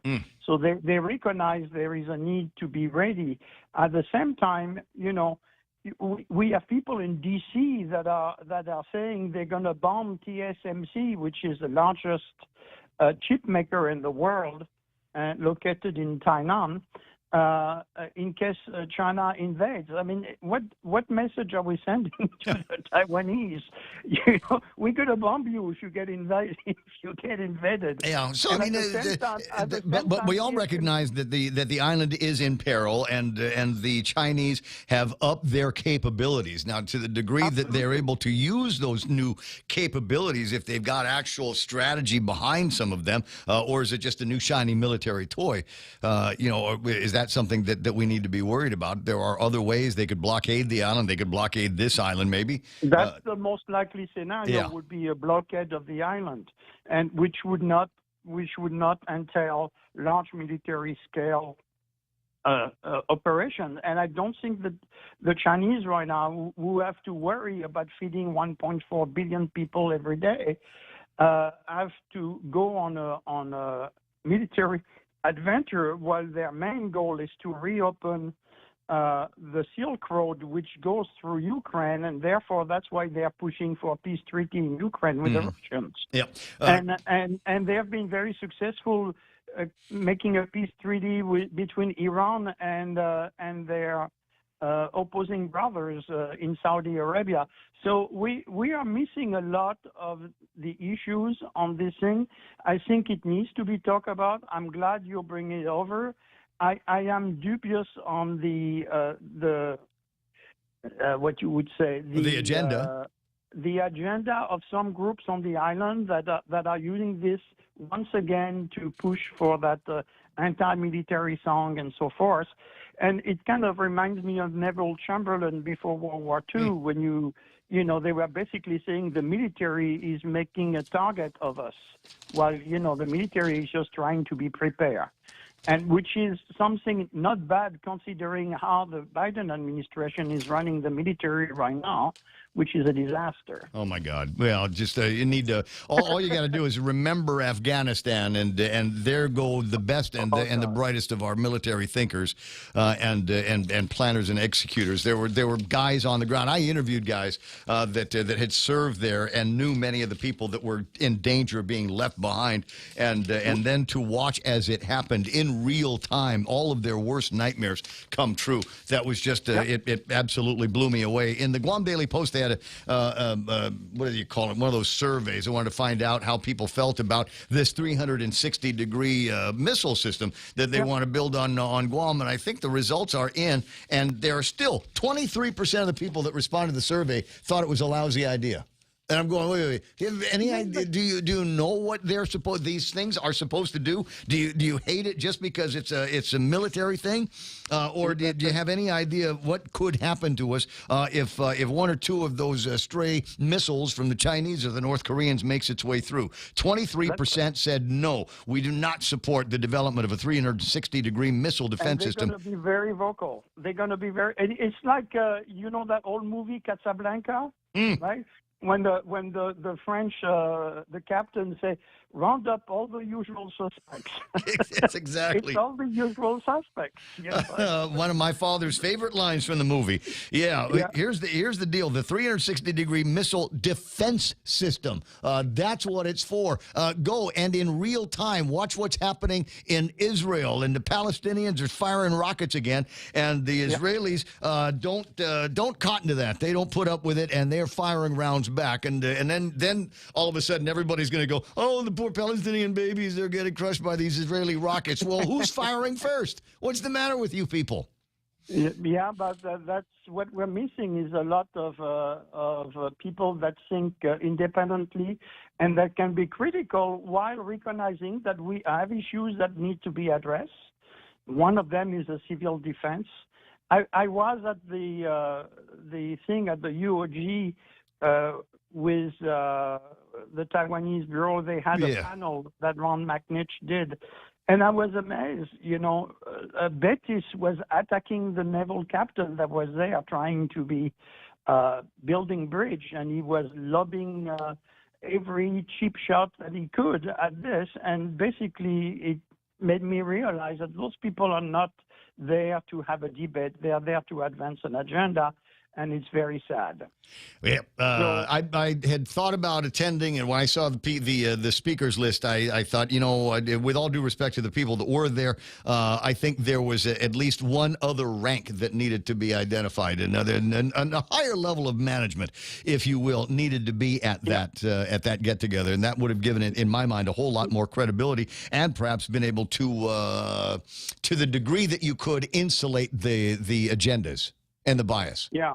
Yeah, it was kind of a sad experience, but it was also very eye-opening, and what was very interesting. Actually, I talked to Bob Klitsky about it. The captain is actually married to a girl from Shalong Pago, who studied here on Guam, and I think he got married here when he first came in the first round. And but Bob Klitsky was telling me that makes him an apostate because they don't want to talk about that. And I think he has a point.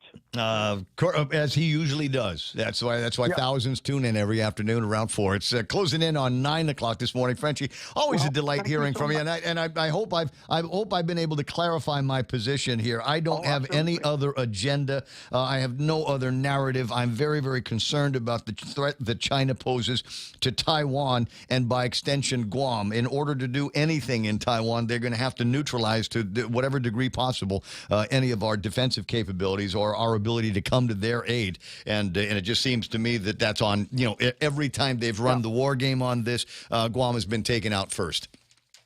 Yeah, but I think we need, in order to remain critical, we need to identify where the information is coming from and who is putting it out there so that we can have a cool head when we look at this. Well, I try to identify when it's South China Morning Post or whatever. I try to identify when it's real Chinese propaganda, and it's we usually pretty obvious.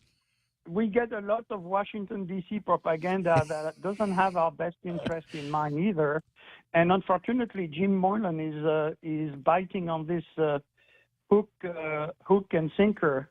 And I'm a little concerned about that. I don't know when I'm going to see him again, but it's possible he's getting some bum advice. I'm not sure who's advising him on some of these measures. Of course, once you step into that echo chamber that is Washington D.C. and that side of the Beltway, I imagine that it can create an atmosphere where your thinking is not as clear, as sharp as it necessarily should be. It's closing in on 9. Frenchie, you have a fantastic day. I'll be listening for you on Tall Tales this afternoon. Otherwise, have a great day. It's what is it, Monday?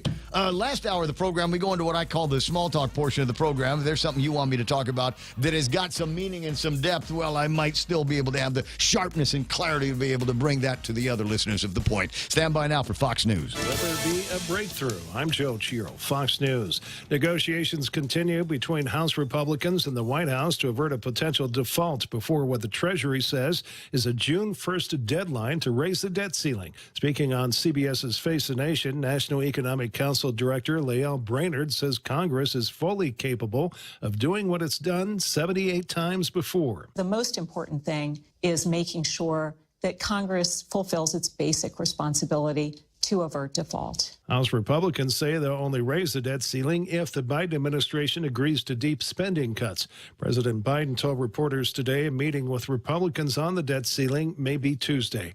Homeland Security Secretary Alejandro Mayorkas says the administration has been preparing for months for the lifting of Title 42, and he tells ABC's This Week they've been executing that plan. We've already removed thousands of people who have arrived at our southern border. Mayorkas also says the number of crossings at the border has gone down by 50% since the expiration of Title 42 last week. A New York City nonprofit group says the immigration problem is leaving homeless veterans there with no place to sleep. The Veterans Advocacy Group, based a little more than an hour away from the city, helps homeless and low-income veterans find places to stay.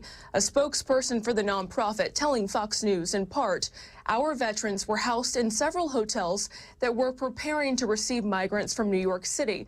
Thankfully, my team and I were able to scramble and find temporary housing for these veterans. Fox's CB Cotton. Buffalo, New York paused to mark 1 year since a white supremacist gunman killed 10 black people and wounded 3 victims at a supermarket. Mayor Byron Brown led a moment of silence outside of the Tops Friendly Market on the city's east side. America is listening to Fox News. Since 1997, Island Eye Institute has been committed to your family's eye care needs. From its beginnings, Island Eye Institute has recognized the value in incorporating state-of-the-art technology into personalized care and a commitment to excellence. As Guam's complete eye center, our specialists offer their expertise in glaucoma, retina, cornea, LASIK, cataract, and diabetic eye disease. Island Eye accepts Select Care, Net Care, Take Care, and Stay Well. Call us at 637-2020 to schedule your appointment today. We're located on the second floor of the Baltesh Pavilion in Tamuning. Half a day, this is Josh here at APL. Our expertise and extensive network can help you grow your business and reach out to more global markets. As a responsible carrier, APL is also committed to a sustainable future, whether it's protecting the environment or investing our efforts in giving back to the community. Our dedicated teams in Guam, Saipan, and on U.S. mainland are here to support you. Call 588-4651 or visit www.apl.com.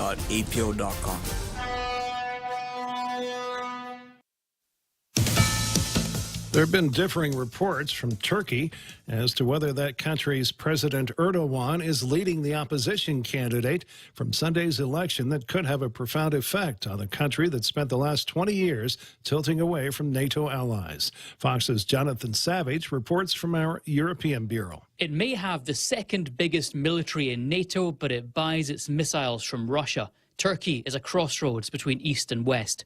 But now the 20-year reign of President Recep Tayyip Erdogan faces its greatest challenge. Fed up with Erdogan's journey towards autocracy and Islamism, opposition parties have banded together to produce one main candidate, Kemal Kılıçdaroğlu.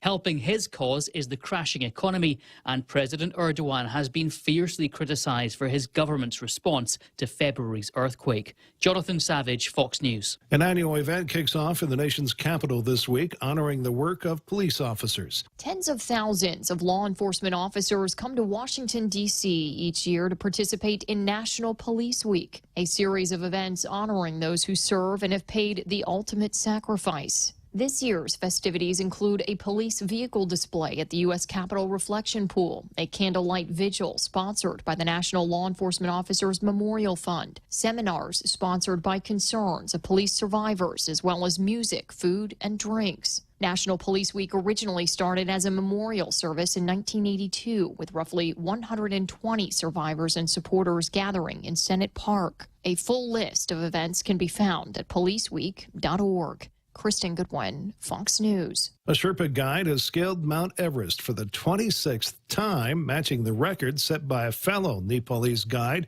for the most ascents of the world's highest peak. I'm Joe Chiro, Fox News. We don't want you standing in long lines. It's just not right. So Bank Pacific provides excellent online and mobile banking and 24/7 access to your money with our Visa debit cards. And if you want to visit any of our 4 offices, please do so, because we're short on lines and long on service, open Fridays until 6 and on Saturday mornings. Goodbye to the frustration of waiting in long lines. Say hello to Bank Pacific. It'd be our privilege. Bank Pacific, member FDIC. Guam Regional Medical City is a leader in foot and ankle care in the Marianas. Our podiatry clinic aims to provide exceptional treatments for diabetes, ingrown nails, arthritis, corns, foot and ankle injuries, and much more. Let's get you back on your feet. To learn more, call GRMC's referral office at 671-633-GRMC. That's 671-633-4762. GRMC, reflecting our commitment to providing safe and quality patient care. For all your real estate needs, call the professionals at Hoffaday Realty. Jody, Saran, Libby, and Lolita, and they'll take care of you on every step of the real estate process. No worries. Just contact Hoffaday Realty at 588-4232 or 588-HOFFA, or email them at hoffadayrealty@gmail.com. They're at 426 Challenge San Antonio, Suite 204 in Tamuning. Open Monday through Friday, 10 to 4. Hoffaday Realty for all your real estate needs. What happened now? What am I supposed to do? The people that bring the show. Yeah. Okay. APL. Sorry, APL American President Lines, a global presence with a local home, and the other people that run the show. That would be NissanGuam.com and the World Wide Web. Go by and find out what the terms and conditions are on what has got to be the best summertime deal ever. That is, you can get your hands on the keys of a brand new Nissan Ride for 0 down payment. And you're going, well, that's good because I don't have any money. And then we get it. They're just trying to help everybody out during these trying economic times. So 0 down payment, and they'll even take care of the first 3 payments. It's the middle of May. If you got into a ride right now, like the Frontier or the Titan or the Z, I mean, even the Z car is part of this deal, you'll be able to get in without having to shell out any money, not even making any of the payments until August. Huh? How about that? Summertime with all that extra money in your pocket. Find out how to do all of that magic at NissanGuam.com. It's the Ray Gibson Show. Who is that? Call now. 888-TALK. That's 888-8255.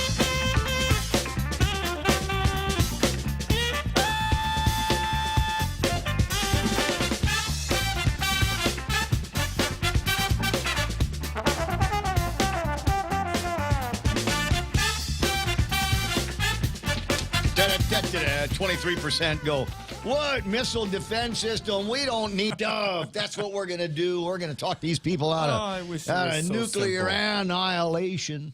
That's how it's going to. That's how it's going.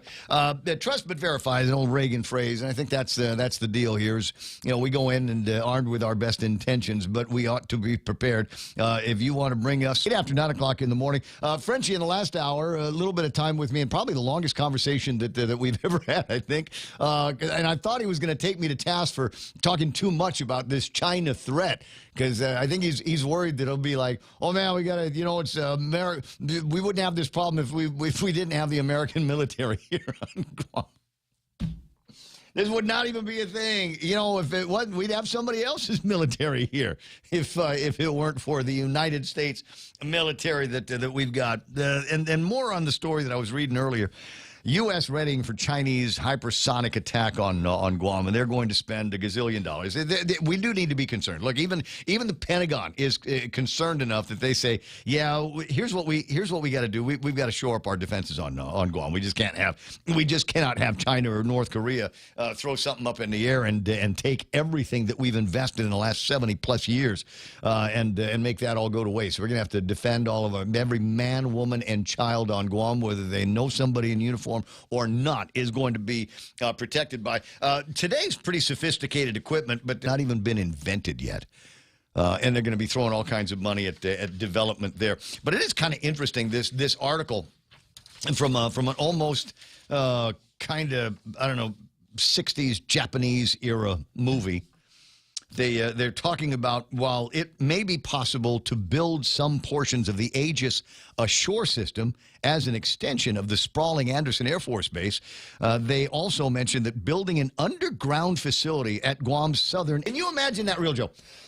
Apertures, holes in the cliffs. I like it. So we'd have one of these things. It would be like our own underground. Nobody knows it's there. I want to say they've got something like this in Hawaii at the, where they filmed all Jurassic Park movies? I do, yeah. Yeah. Sweeping cliff sides. They've got a couple of things up there that are remnants, I want to say, of old Cold War stuff that they might have had, that they've used many other times as props in some of these movies. But they're actual things that are built into the walls of that valley. And maybe it'd be cool if we could have some of those things built into the walls of some of the valleys that we've got here. I'm not going to say where exactly in particular, above Pirates Cove. Above the golf course.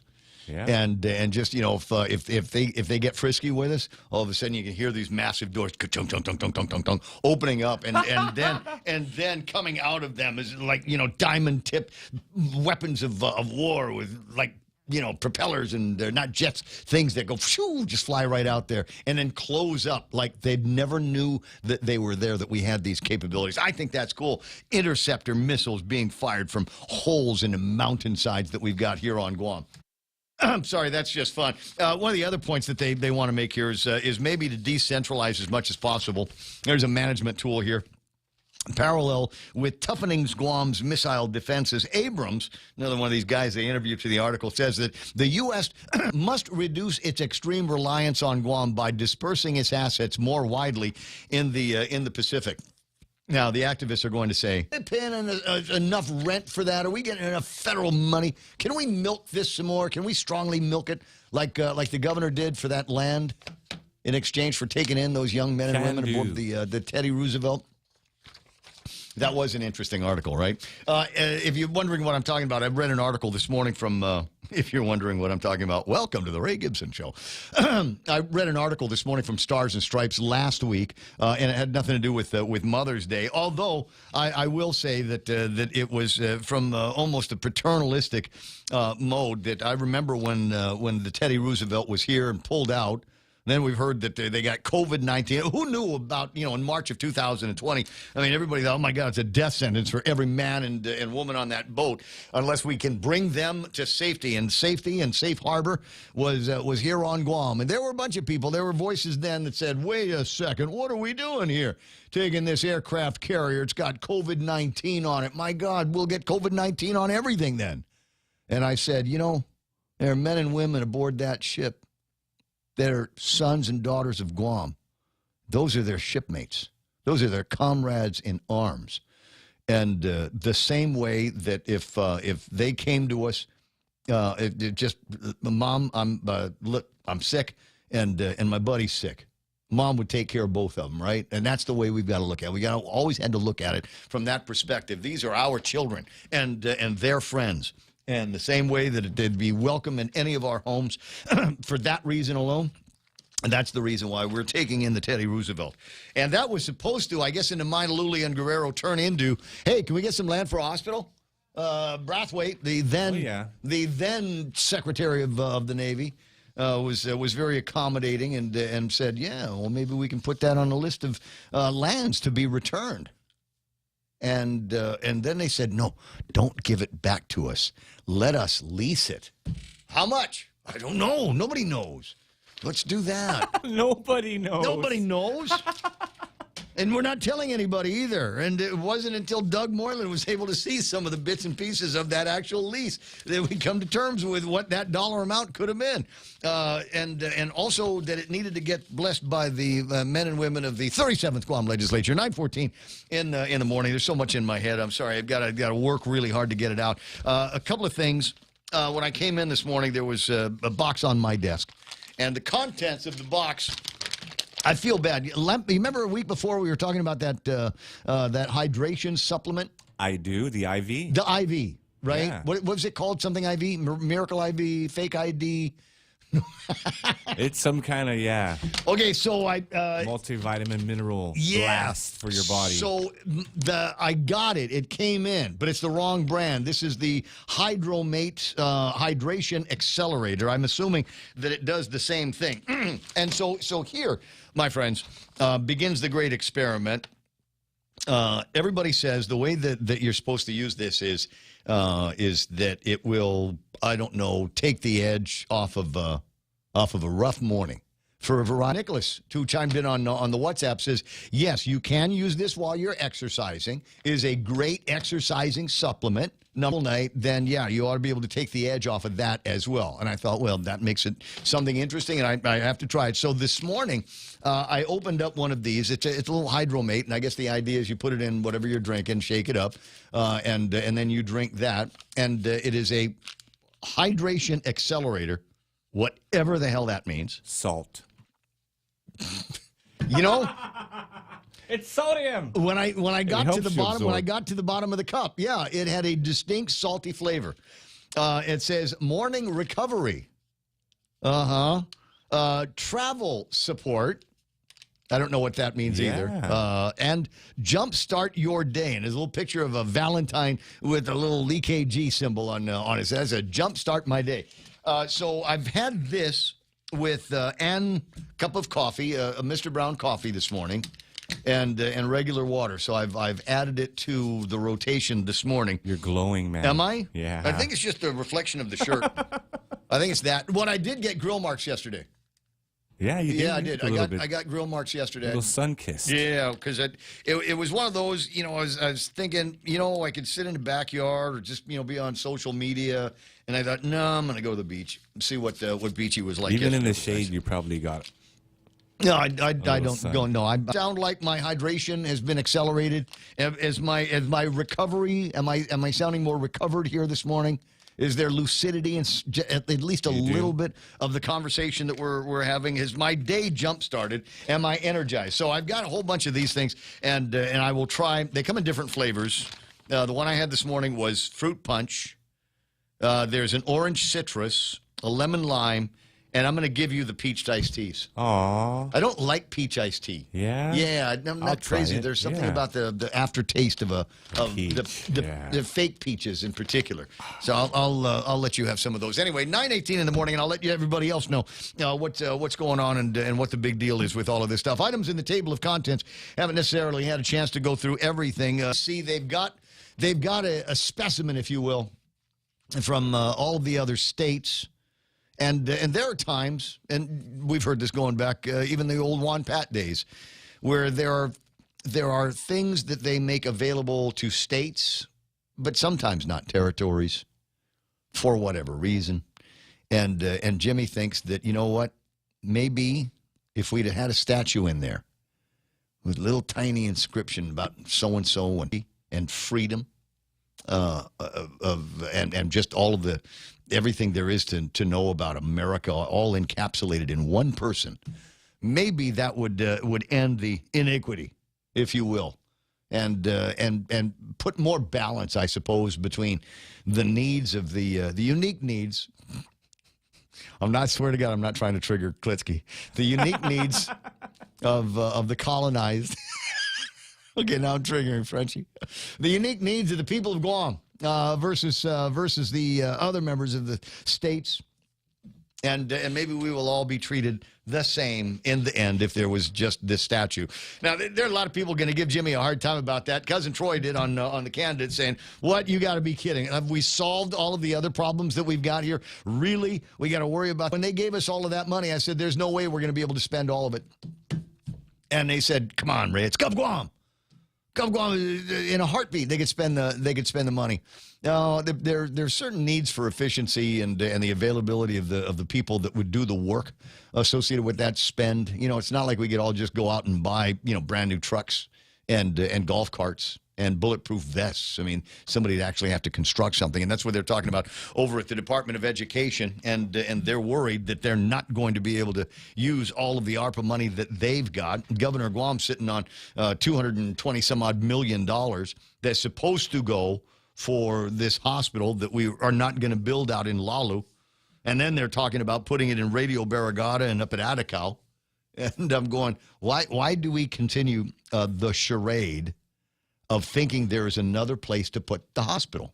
Why is that still a thing? Why is it still a conversation? Can we agree about a conversation of a new hospital? Can we, for the sake of not prolonging this unnecessarily, just agree that the old hospital, the grounds of the old hospital, is the spot? Let's just put it there, and we'll be done with the conversation. And there will still be people that are bitching and moaning about, it's not big enough for everything that we want to do on the site. Well, you've got two choices. You're either not going to do it on the site or build up. Build up. There's 4 towers. Don't worry, the island's not going to tip over. I know the guy in, what's his name, Johnson, says that we might tip the island over, but I don't think that we're patient on it. And if there's things that you want to be able to do in and around that area, there's nothing that says that the government of Guam couldn't buy property down there. Paris clan going. We still got some room down there. Backside that the Jones family isn't using right now. Just saying. And just kind of talking out loud here on the possibilities. But maybe if we could just decide that that's where it's going to be forever and ever and ever, amen. And then we can move on with the rest of the conversation about what's going to get put there, how it's going to get funded. Agree that we're going to be creative with the parking and not have everything all at ground level. Can we? Because nobody knew how to drive in a building that had a parking garage. Yeah. Yeah. Oh, wait. Can I go up this way? No, you can't. You're going to go down that way, and still, I think to this day, there's people, I'm one of them, kind of uncomfortable in certain parking garages. Dusitani, for sure. Every once in a while, I'm thinking maybe somebody needs to take the wheel over at where's it? Sometimes Hyatt. I crinkled the door once at the Hyatt because I got too. Don't laugh. It's not. It cost me $1,500 to get it fixed. It was brand new. When I crinkled the door on the edge, I got too close to the edge. Watch the corner. It didn't have a sensor like the Frontier. It didn't tell me that I was getting too close to something. Anyway, 888-8255, 888-TALK is the telephone. I'm just looking over some interesting stuff. Okay, so every once in a while, the show begins with the reading of the newspapers, but I've always told you that the really this is what I saw in the back pages of one of the newspapers. The Guam Power Authority is looking for a staff attorney. And normally you'd go, yeah, it's a big deal. Is that a big deal? It's a big deal. Many to go around. Interested applicants are encouraged to submit their Government of Guam Form A application to GPAHR at gpagwa.com. You can submit it in person, et cetera, et cetera. They're looking for a staff attorney. And the first question I had, though, is, number one, how much does that pay? And number two, I thought, well, it doesn't matter. I forgot to go to legal school, a lawyer school, so never mind. And then the other one was, hey, is this going to be okay with Eric the Eagle? Is this because isn't Eric the Eagle, aren't the guys over at the Attorney General's office starting to come back to departments and agencies in the government of Guam saying, well, actually, we are your attorney. We'll go ahead and take over this case. And so I sent a note to Eric the Eagle. I said, is this okay with you guys? And the answer is yes. Law provides AG controls litigation, like with GMHA and over $500,000. Procurements AG must approve in autonomous agencies. So, yeah, go ahead and lawyer up over at GPA, but there's going to be a ceiling that you're going to hit at some point. And at that point, you're going to, at that point, you're going to have to call us in, and we'll do that, AG stuff, like in Top Gun. It's time to do that pilot blank, Mav. Yeah. All right, 9:25 in the morning. You know, that's still a good movie to watch if you have not yet watched it.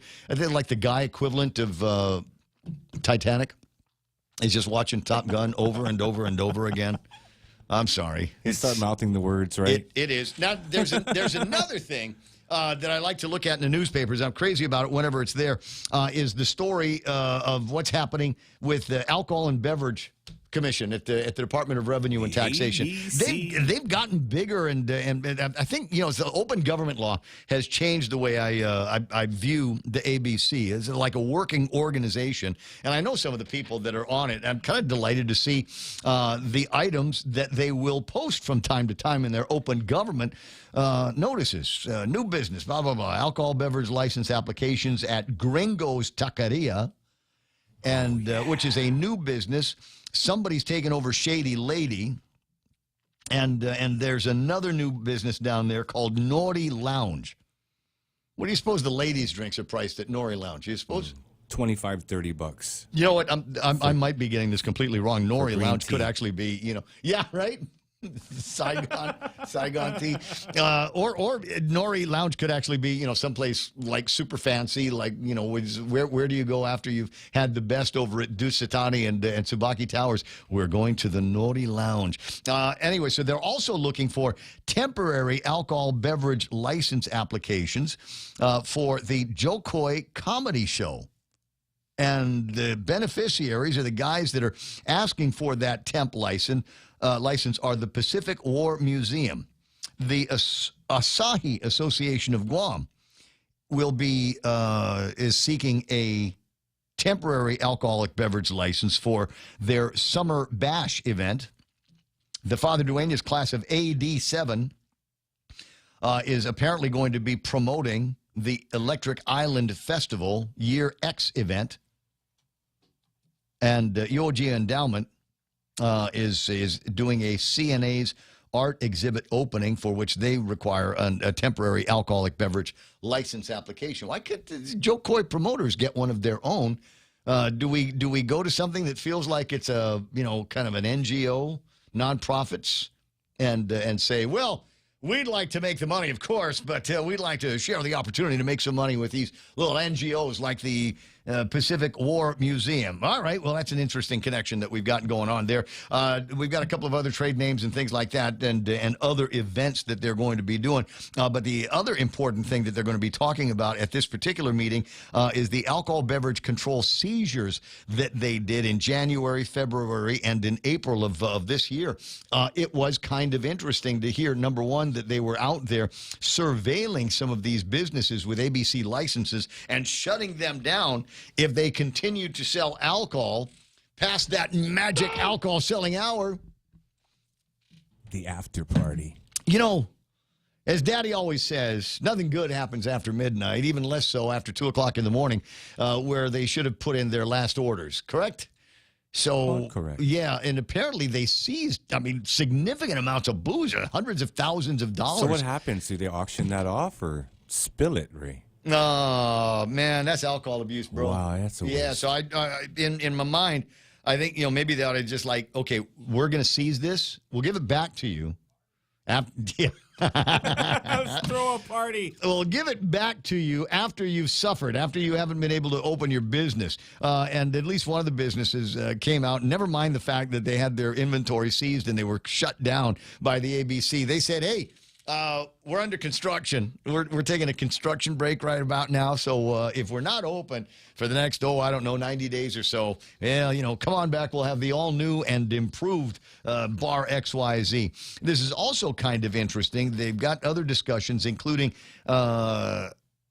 temporary relocation of an ABC store and Payless supermarkets and the self-serve checkout.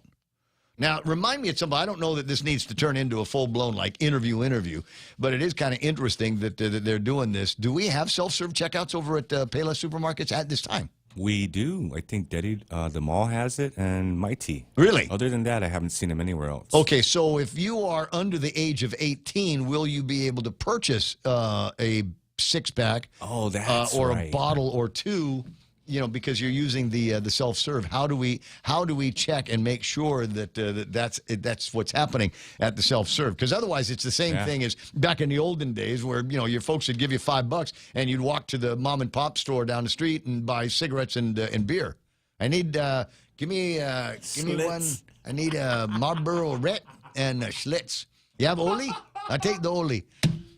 That's how you could do that.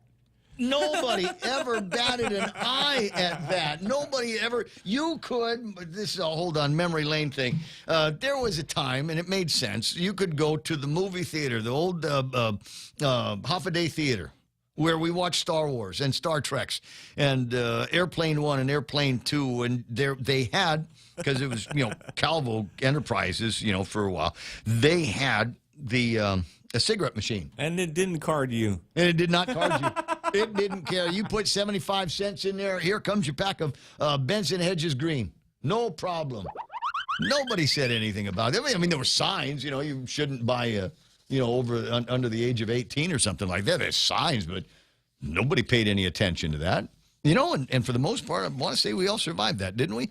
Anyway, 9:31 in the morning. Man, all of that just from one table of contents glance. All right, so we've got the ARPA deal coming up. They're going to ask for an extension after they get the statue thing taken care of. Have you pondered who that we're going to make that statue out of? There's a part of me that's tough, man. Well, there's Chris Barnett, but he's still kind of young to have a statue made of him. I mean, a bust. And so him and Therese. Well, here's the other thing, right? So Therese could, because Terlai is a local last name. Barnett's not, right? Yeah. So we could say that Robert Underwood, who's was a member of the House of Representatives for a while in Washington D.C. once upon a time, but his last name's Underwood. So we're gonna say, what kind of Chamorro last name is that? It could go with the Titan Underwood thing, but I don't know if that's going to fly. But I was thinking about it, kind of serious, trying to sort all of this stuff out. But maybe there ought to be a Berdalio in there, right? Once upon a time, there were a bunch of guys. Madeline or a Ricky? No. Even before that, as in the Berdalios that went to Washington D.C. That particular one that went to Washington D.C. Back in the day, and tried to get them to give us some kind of distinction to give us some kind of a place in the American family. Maybe that's the kind of thing that we need to do. Or what about the other one, Dick? Not Dick. Other Titano. Tyrone. Not Tyrone who I was Titano not who I was thinking about. That would be a statue. The one that led the walkout at the Congress. Oh, you know which one I'm talking about. do. I'm just having one of those brain farts. You know why? Because apparently this does not. These hydration accelerators don't do crap for brain farts. You're still apparently going to get them, regardless of how many of these or what flavor you eat. 9:33 in the morning. I don't want to. I'm going to tell you that right now, but I'm itching to talk about the top baby names. Hold on a second. Klitsky's checking in. Klitsky's giving me the names. Ben Blas. General yeah. Ben Blas. Brigadier General Ben Blas. Pardon me. Thank you very much. Stand corrected. It's okay. That could work, but, they named the base after him already. Yeah. I mean, you can have more than one serious accomplishment in your life. It's okay. But I'm just saying they're going to go, oh, I make a statue of Ben Blas. Okay.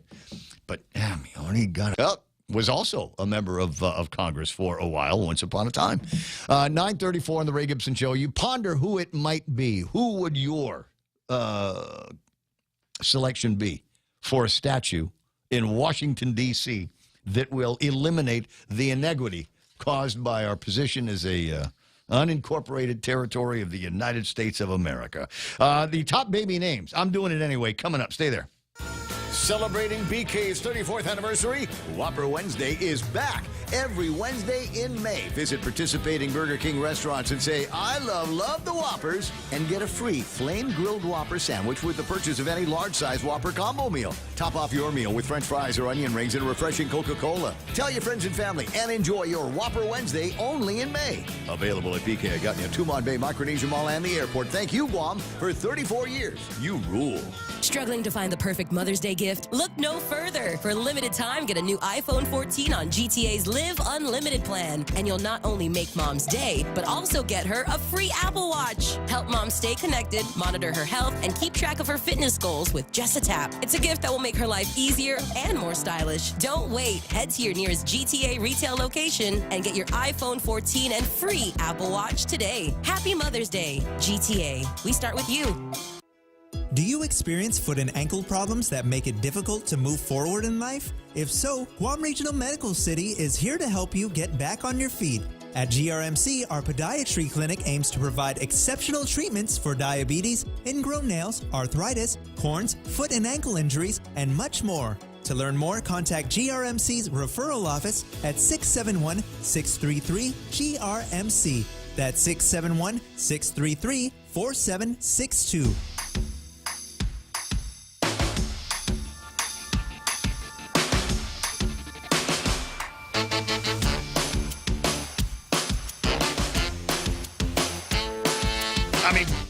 Congressman Blas, General Blas, terrific guy. One of my favorite interviews over all of the years, and just a great guy to sit down and have a conversation with at the time.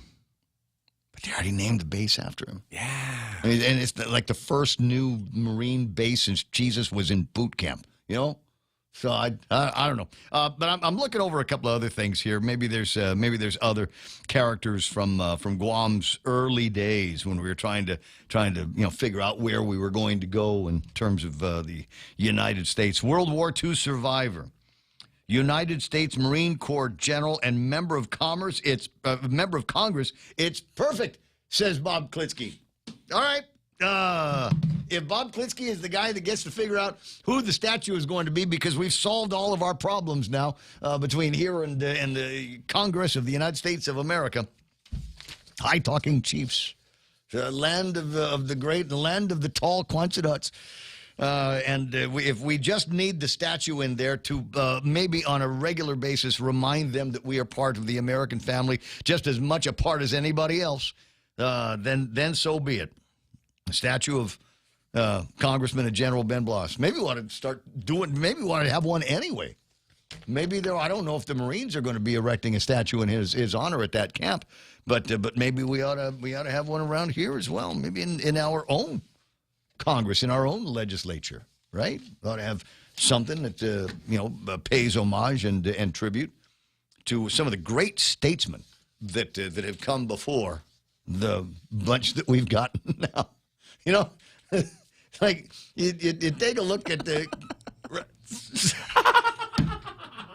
Don't do it. Don't do it. You're gonna want to do it. You're gonna want to do it. We got this bunch now at the legislature, and try to compare and contrast them to members of the very, very young congresses that we've had here on Guam, our own very young legislatures, and a bunch of the big thinkers that we had back in those days, and guys with a real plan. These were men, and for a long time just men, that had a couple of ideas on how awesome it would be if Guam had these laws in place, if we had these systems that were in place, that we had this kind of government. And then I don't know, somewhere, I don't know, in 7th or 8th grade, they just started screwing it up at the place. I don't know. So top baby names. Don't ask me why. I've got it, and I wanted to put these out here. And it's not because I recently saw a picture of somebody with a name that I couldn't pronounce, much less recognize. And so I thought maybe there's a place for this. I don't believe Karen is on the list.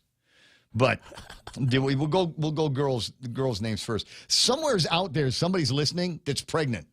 A woman with twins is going to give birth to children, little babies. Not a person who births, but an actual woman. It's Mother's, the day after Mother's Day. We will refer to them as women and mothers. So, top female names that babies are getting these days. Little girls are being named at number 10, Luna. Oh, like the moon. You know what? That's a little too short for lunatic. Which is, what's your girlfriend's? She's Luna. But, sometimes she can be a real lunatic. Evelyn at number 9. Mia at number 8. I know somebody. That's a Mia. Ava. That's A-V-A at number 7. Isabella at number 6. I want to say that the valedictorian at Academy was named Isabella, because that's what her friends were all shouting every time that she got called up to pick up another plaque or a prize or something like that. Sophia at number 5. Amelia at number 4. There's Charlotte at number 3, if you want your daughter to be named after a city in North Carolina. We have Emma at number 2 and Olivia at number 1. Any of these names sound about right for little girls that are born around here? Yeah, maybe. Maybe. Olivia, Emma. Isabella seems to work. Where's the Marys? Where's Mary and Sally and Helga? Yeah, there's no now. Helga. And what's wrong with Gretchen? We need more names like that here. Emma is actually the name that my daughter uses when she travels and she goes to a Starbucks. She changes her name to Emma. When she's in there for really no good reason. All right, number 10 baby name for boys. At number 10, Theodore, as in Theodore Roosevelt, as in we're going to milk it. We're really going to milk that, Joe. Number 9, Benjamin. But around these parts, we don't say Benjamin. We call him Benjamin. At number 8, Lucas, which is a fine name, just too close to mucus. I've got Henry. Kind of a basic name at number 7. At number 6, hey, that's my legal name, William. William, W-I-L-L-I-A-M, yes. At number 5, Elijah. I know a guy named his son Elijah after Elijah Wood because he was so into the movies. At number 4, James. At number 3, Oliver. Number 2 is Noah, like in the Ark, Noah. And what would you say is the number 1 boy name? 2023. They've just Social Security Administration. That's how you know this is good. It comes from the Social Security Administration, which has nothing better to do than to compile the top baby names. At number 1, Liam. L-I-A-M. Oh, wow. Liam is like the Liam number Neeson. 1. Exactly like Liam Neeson. So there we go with the top 10 baby names. And, use that to get into a story about Social Security because I think it's a vital story. One of the things that they are talking about Washington, D.C., is this debt ceiling deal? Have you been paying any attention to that? Not really. Yeah, because we have the argument every year. Yeah. So they're saying we shouldn't ought to print any more money because it's just devaluing the dough that we've got. But we have to recognize that we got to keep the country going. And they're saying, okay, well, something will be done about the debt ceiling, but something needs to be done about the spending. So wondering where the axe is going to fall on what spending. It's already looking like it's going to impact what we do here with the COFA migrants. But this story from NBC this morning: Social Security advocates brace for U.S. debt default with payments to beneficiaries at stake. Social Security recipients could face interruptions in their payments and need to be prepared. According to one of the experts, many have little flexibility to stave off financial crisis by themselves. How are you supposed to do that when your Social Security check barely covers your monthly requirements? With the odds of a U.S. debt default increasing, Social Security advocates warn beneficiaries they should be prepared in case their payments are interrupted. Negotiations around whether the nation's ability to borrow money should be expanded have been ongoing, but Congress and the White House have yet to reach an agreement on the path forward. The impasse has placed the U.S. in a precarious financial position and leaves some of the most vulnerable Americans at risk.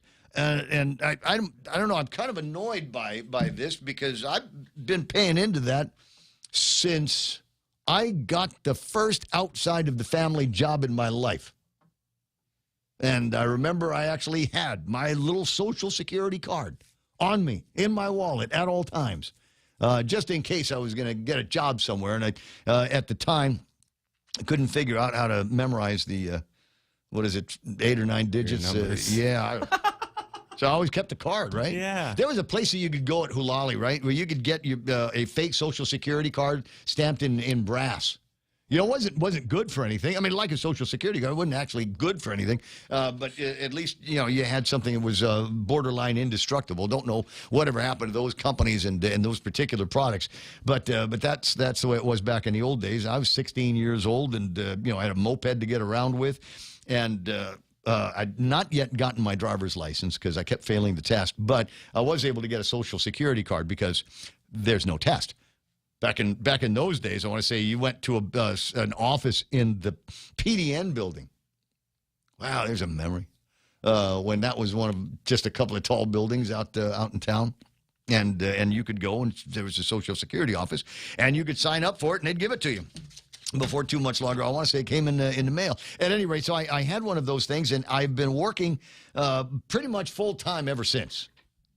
And so I'd like to think that I've amassed a pile of money that the government will now give back to me in monthly increments, saying, Ray, you've been a good boy. You were on the golden path the way you were supposed to, and you took advantage of every opportunity that they gave you to, live up to your parents' expectations and make a decent dollar in your life. And now we're going to give it back to you. And I'm going, wait a second, why would that be endangered at all by any of the conversations in Washington, D.C.? Shouldn't it be made whole with the money that people have been putting into it for all of these years, and perhaps even investments that those monies were put to use for, so it could work for me and provide for more and more new people that have got the quarters to get into it? So I don't know. It would annoy me to pieces if I was to get to, after living my life for as long as I have, to get to the finish line, and they say, yeah, the guys that signed up the week before you did sucked up every last drop of Social Security money, so you get nothing. You gotta say that like you're in Willy Wonka's head. You get nothing. Good day, sir. 9:47 on the Ray Gibson Show. But I'm sorry. That would suck.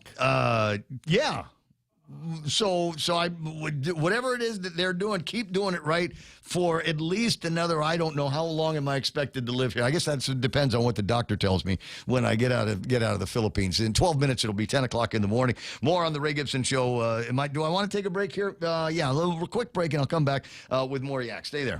Subway's new Subway Series menu is a collection of greatest hits. But my number 7, the Mexicali, is on a whole nother level with the way avocado meets chicken and pepper jack cheese. Oh, Lord! You tell him, Ray. kidding? That's the number 2, the Outlaw Sandwich. They don't know flavor. It's the greatest cheesesteak hit with juicy steak, pepper jack, and Baja Chipotle sauce. There's a better mean cheese pairing than that. Shanzi, justify my point, please. Meatball, pepperoni, and mozzarella. That's number 6, the Boss Sandwich, because we're the bosses of flavor. We're done here. At Subway, you gotta refresh to be fresh. Half a day. This is Claire Manglona from Security Title with an important warning. Wire fraud is real, and home buyers and sellers are one of the biggest targets, even on Guam. When sending money by wire transfer, be sure to confirm the wire instructions by phone, not email. In this case, it's good to be suspicious and know who you're dealing with. Let the professionals at Security Title work with you to minimize loss due to wire fraud. We are here to help. Your big business dreams mean you should be using the best tools.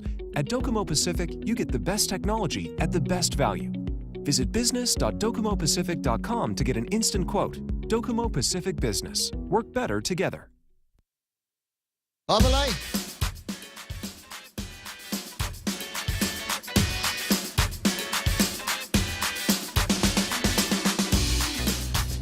Now, what do we got here? Quest for Self-Governance. This is from Guampedia.com on 5 March 1949.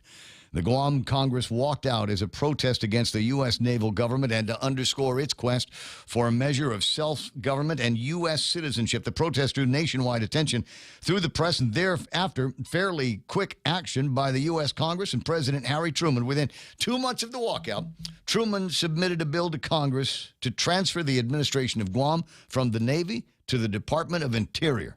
Just like buffaloes. What's that hairy ass? Truman, right? Yeah, he soon after transmitted Bill 4499, Guam's Draft Organic Act, that would give U.S. citizenship to all of the native inhabitants of Guam for the first time and give residents of Guam the greatest measure of self-government they had ever had in 300 years of colonial rule. While the Guam Congress walkout was only the culmination of 5 decades of local discontent with the status quo of naval rule, it was followed by concerted effort by Chamorro leaders to get the U.S. Congress to pass the Organic Act. The walkout nevertheless set in motion this momentous chain of events. It was the spark that was missing from the frustrated citizenship quest that had been led in previous decades by Francisco B. Leon Guerrero, the FB and FBLG, that guy, Baltazar J. Berdallo, and others. The walkout was also the most openly rebellious act the Chamorros had committed against any of their colonial rulers since the Chamorro-Spanish Wars in the late 1600s. There's an interesting read and various tales that are told of this, and maybe if you get a quiet spot in this afternoon's Tall Tales, maybe Bob Klitsky can go over some of these historical figures, because I swear to God he was there when it happened. In 9 minutes, it'll be, where are we going in 9 minutes? The end of the program in 9 minutes. Oh, Harvey's on the line from governor's office. No, not the governor's, Attorney General's office. Some people secretly believe that you might actually be the Eric the Eagle. Good morning, Harvey. Hey, good morning. No, I'm not Eric the Eagle. How you been? Been a while. Hey, yeah, it has. Hey, you were talking about Social Security before, and I just wanted to, and Social Security is struggling now, and a couple of the reasons I wanted to enlighten you with is that, when Social Security first came out in the 1930s, during the Depression era, people didn't have the life expectancy that they have now. People now live into their 80s and 90s, retire in their mid-60s, and they're collecting Social Security a whole heck of a lot longer 40 than and they 50 were. years. Well, isn't that why they came out with the Wuhan to kill off all the old people? Yeah, I mean, and when our grandparents first started collecting it, maybe their life expectancy was like a year after they retired. That was about it. And so now people are, men and women are living into their mid 80s or early 90s, and so they're collecting 25 or 30 years. Yeah. And the other thing that's happening, Ray, is that people are having kids later in life. And why is that an issue for Social Security? Let's say you marry later in life, or you have a couple kids with wife number 2 or 3, and let's say you're 55. You retire at 62, which you can do. You can also collect a benefit for each of those kids from Social Security until they're 18. So let's say you have 2 or 3 kids and you're in your mid-50s. You take early retirement at 62. and then you can collect a nice benefit for each of those kids until they turn 18. So that's also having a big drag on the Social Security Administration, in addition to the much longer life expectancy that Americans are living right now. You know, with people retiring earlier and, you know, there'd be less people going to the workforce, there's less contributions also going into the Social Security pot. That's why they're predicting the, you know, Social Security is going to run out of money in, 8 or 10 years or something like that. Yeah, like I said, the week before I sign up for it. Well, as you know, I'm 61, just turned last week, so I think I'm probably going to spend some time in the next year trying to sort out things like that I've worked all of my life towards, and it'll be interesting to sit down with some of the other people a couple of years older than me as they're doing the same thing and making decisions on when they think it might be a good time to get out, and then what am I supposed to do if I decide that next year that I want to start receiving my Social Security that I'm entitled to? Do I have to stop working? Do I have to stop working full time? Well, you can continue working and earn, I think, it changes a little bit every year, but if you retired 62, I think right now you can earn $19,000 a year without penalty. Okay, so if I make more than that because I want to be able to eat. Yeah, then you're going to be penalized. So if you hold out, and I'm not sure what your full retirement age is based on your birthday, maybe it's 66 and something or 67 or something, that would be your full retirement benefit. And if you start collecting at that point, then you can still work, right? Unlimited and get your full retirement benefit. But if you retire early, you do have a limitation on the amount of money you can earn and not be penalized by the Social Security Administration. Okay, what a terrible scam this thing is, because not like there's anybody's got any choice in the matter. They grab it whether you want them to or not. But the whole idea that I go to the beach and I work out and I run and everything and I should be reasonably healthy, that's a facade. I don't really take good care of myself, Harvey, and I don't know that I will live 66, 67 as maybe those actuarial tables are predicting. Wouldn't it be great if there was a way that just I just want it all now? Can I just sign a piece of paper and just give me everything that I put into it? No, it's not like it's not like a private life insurance policy where by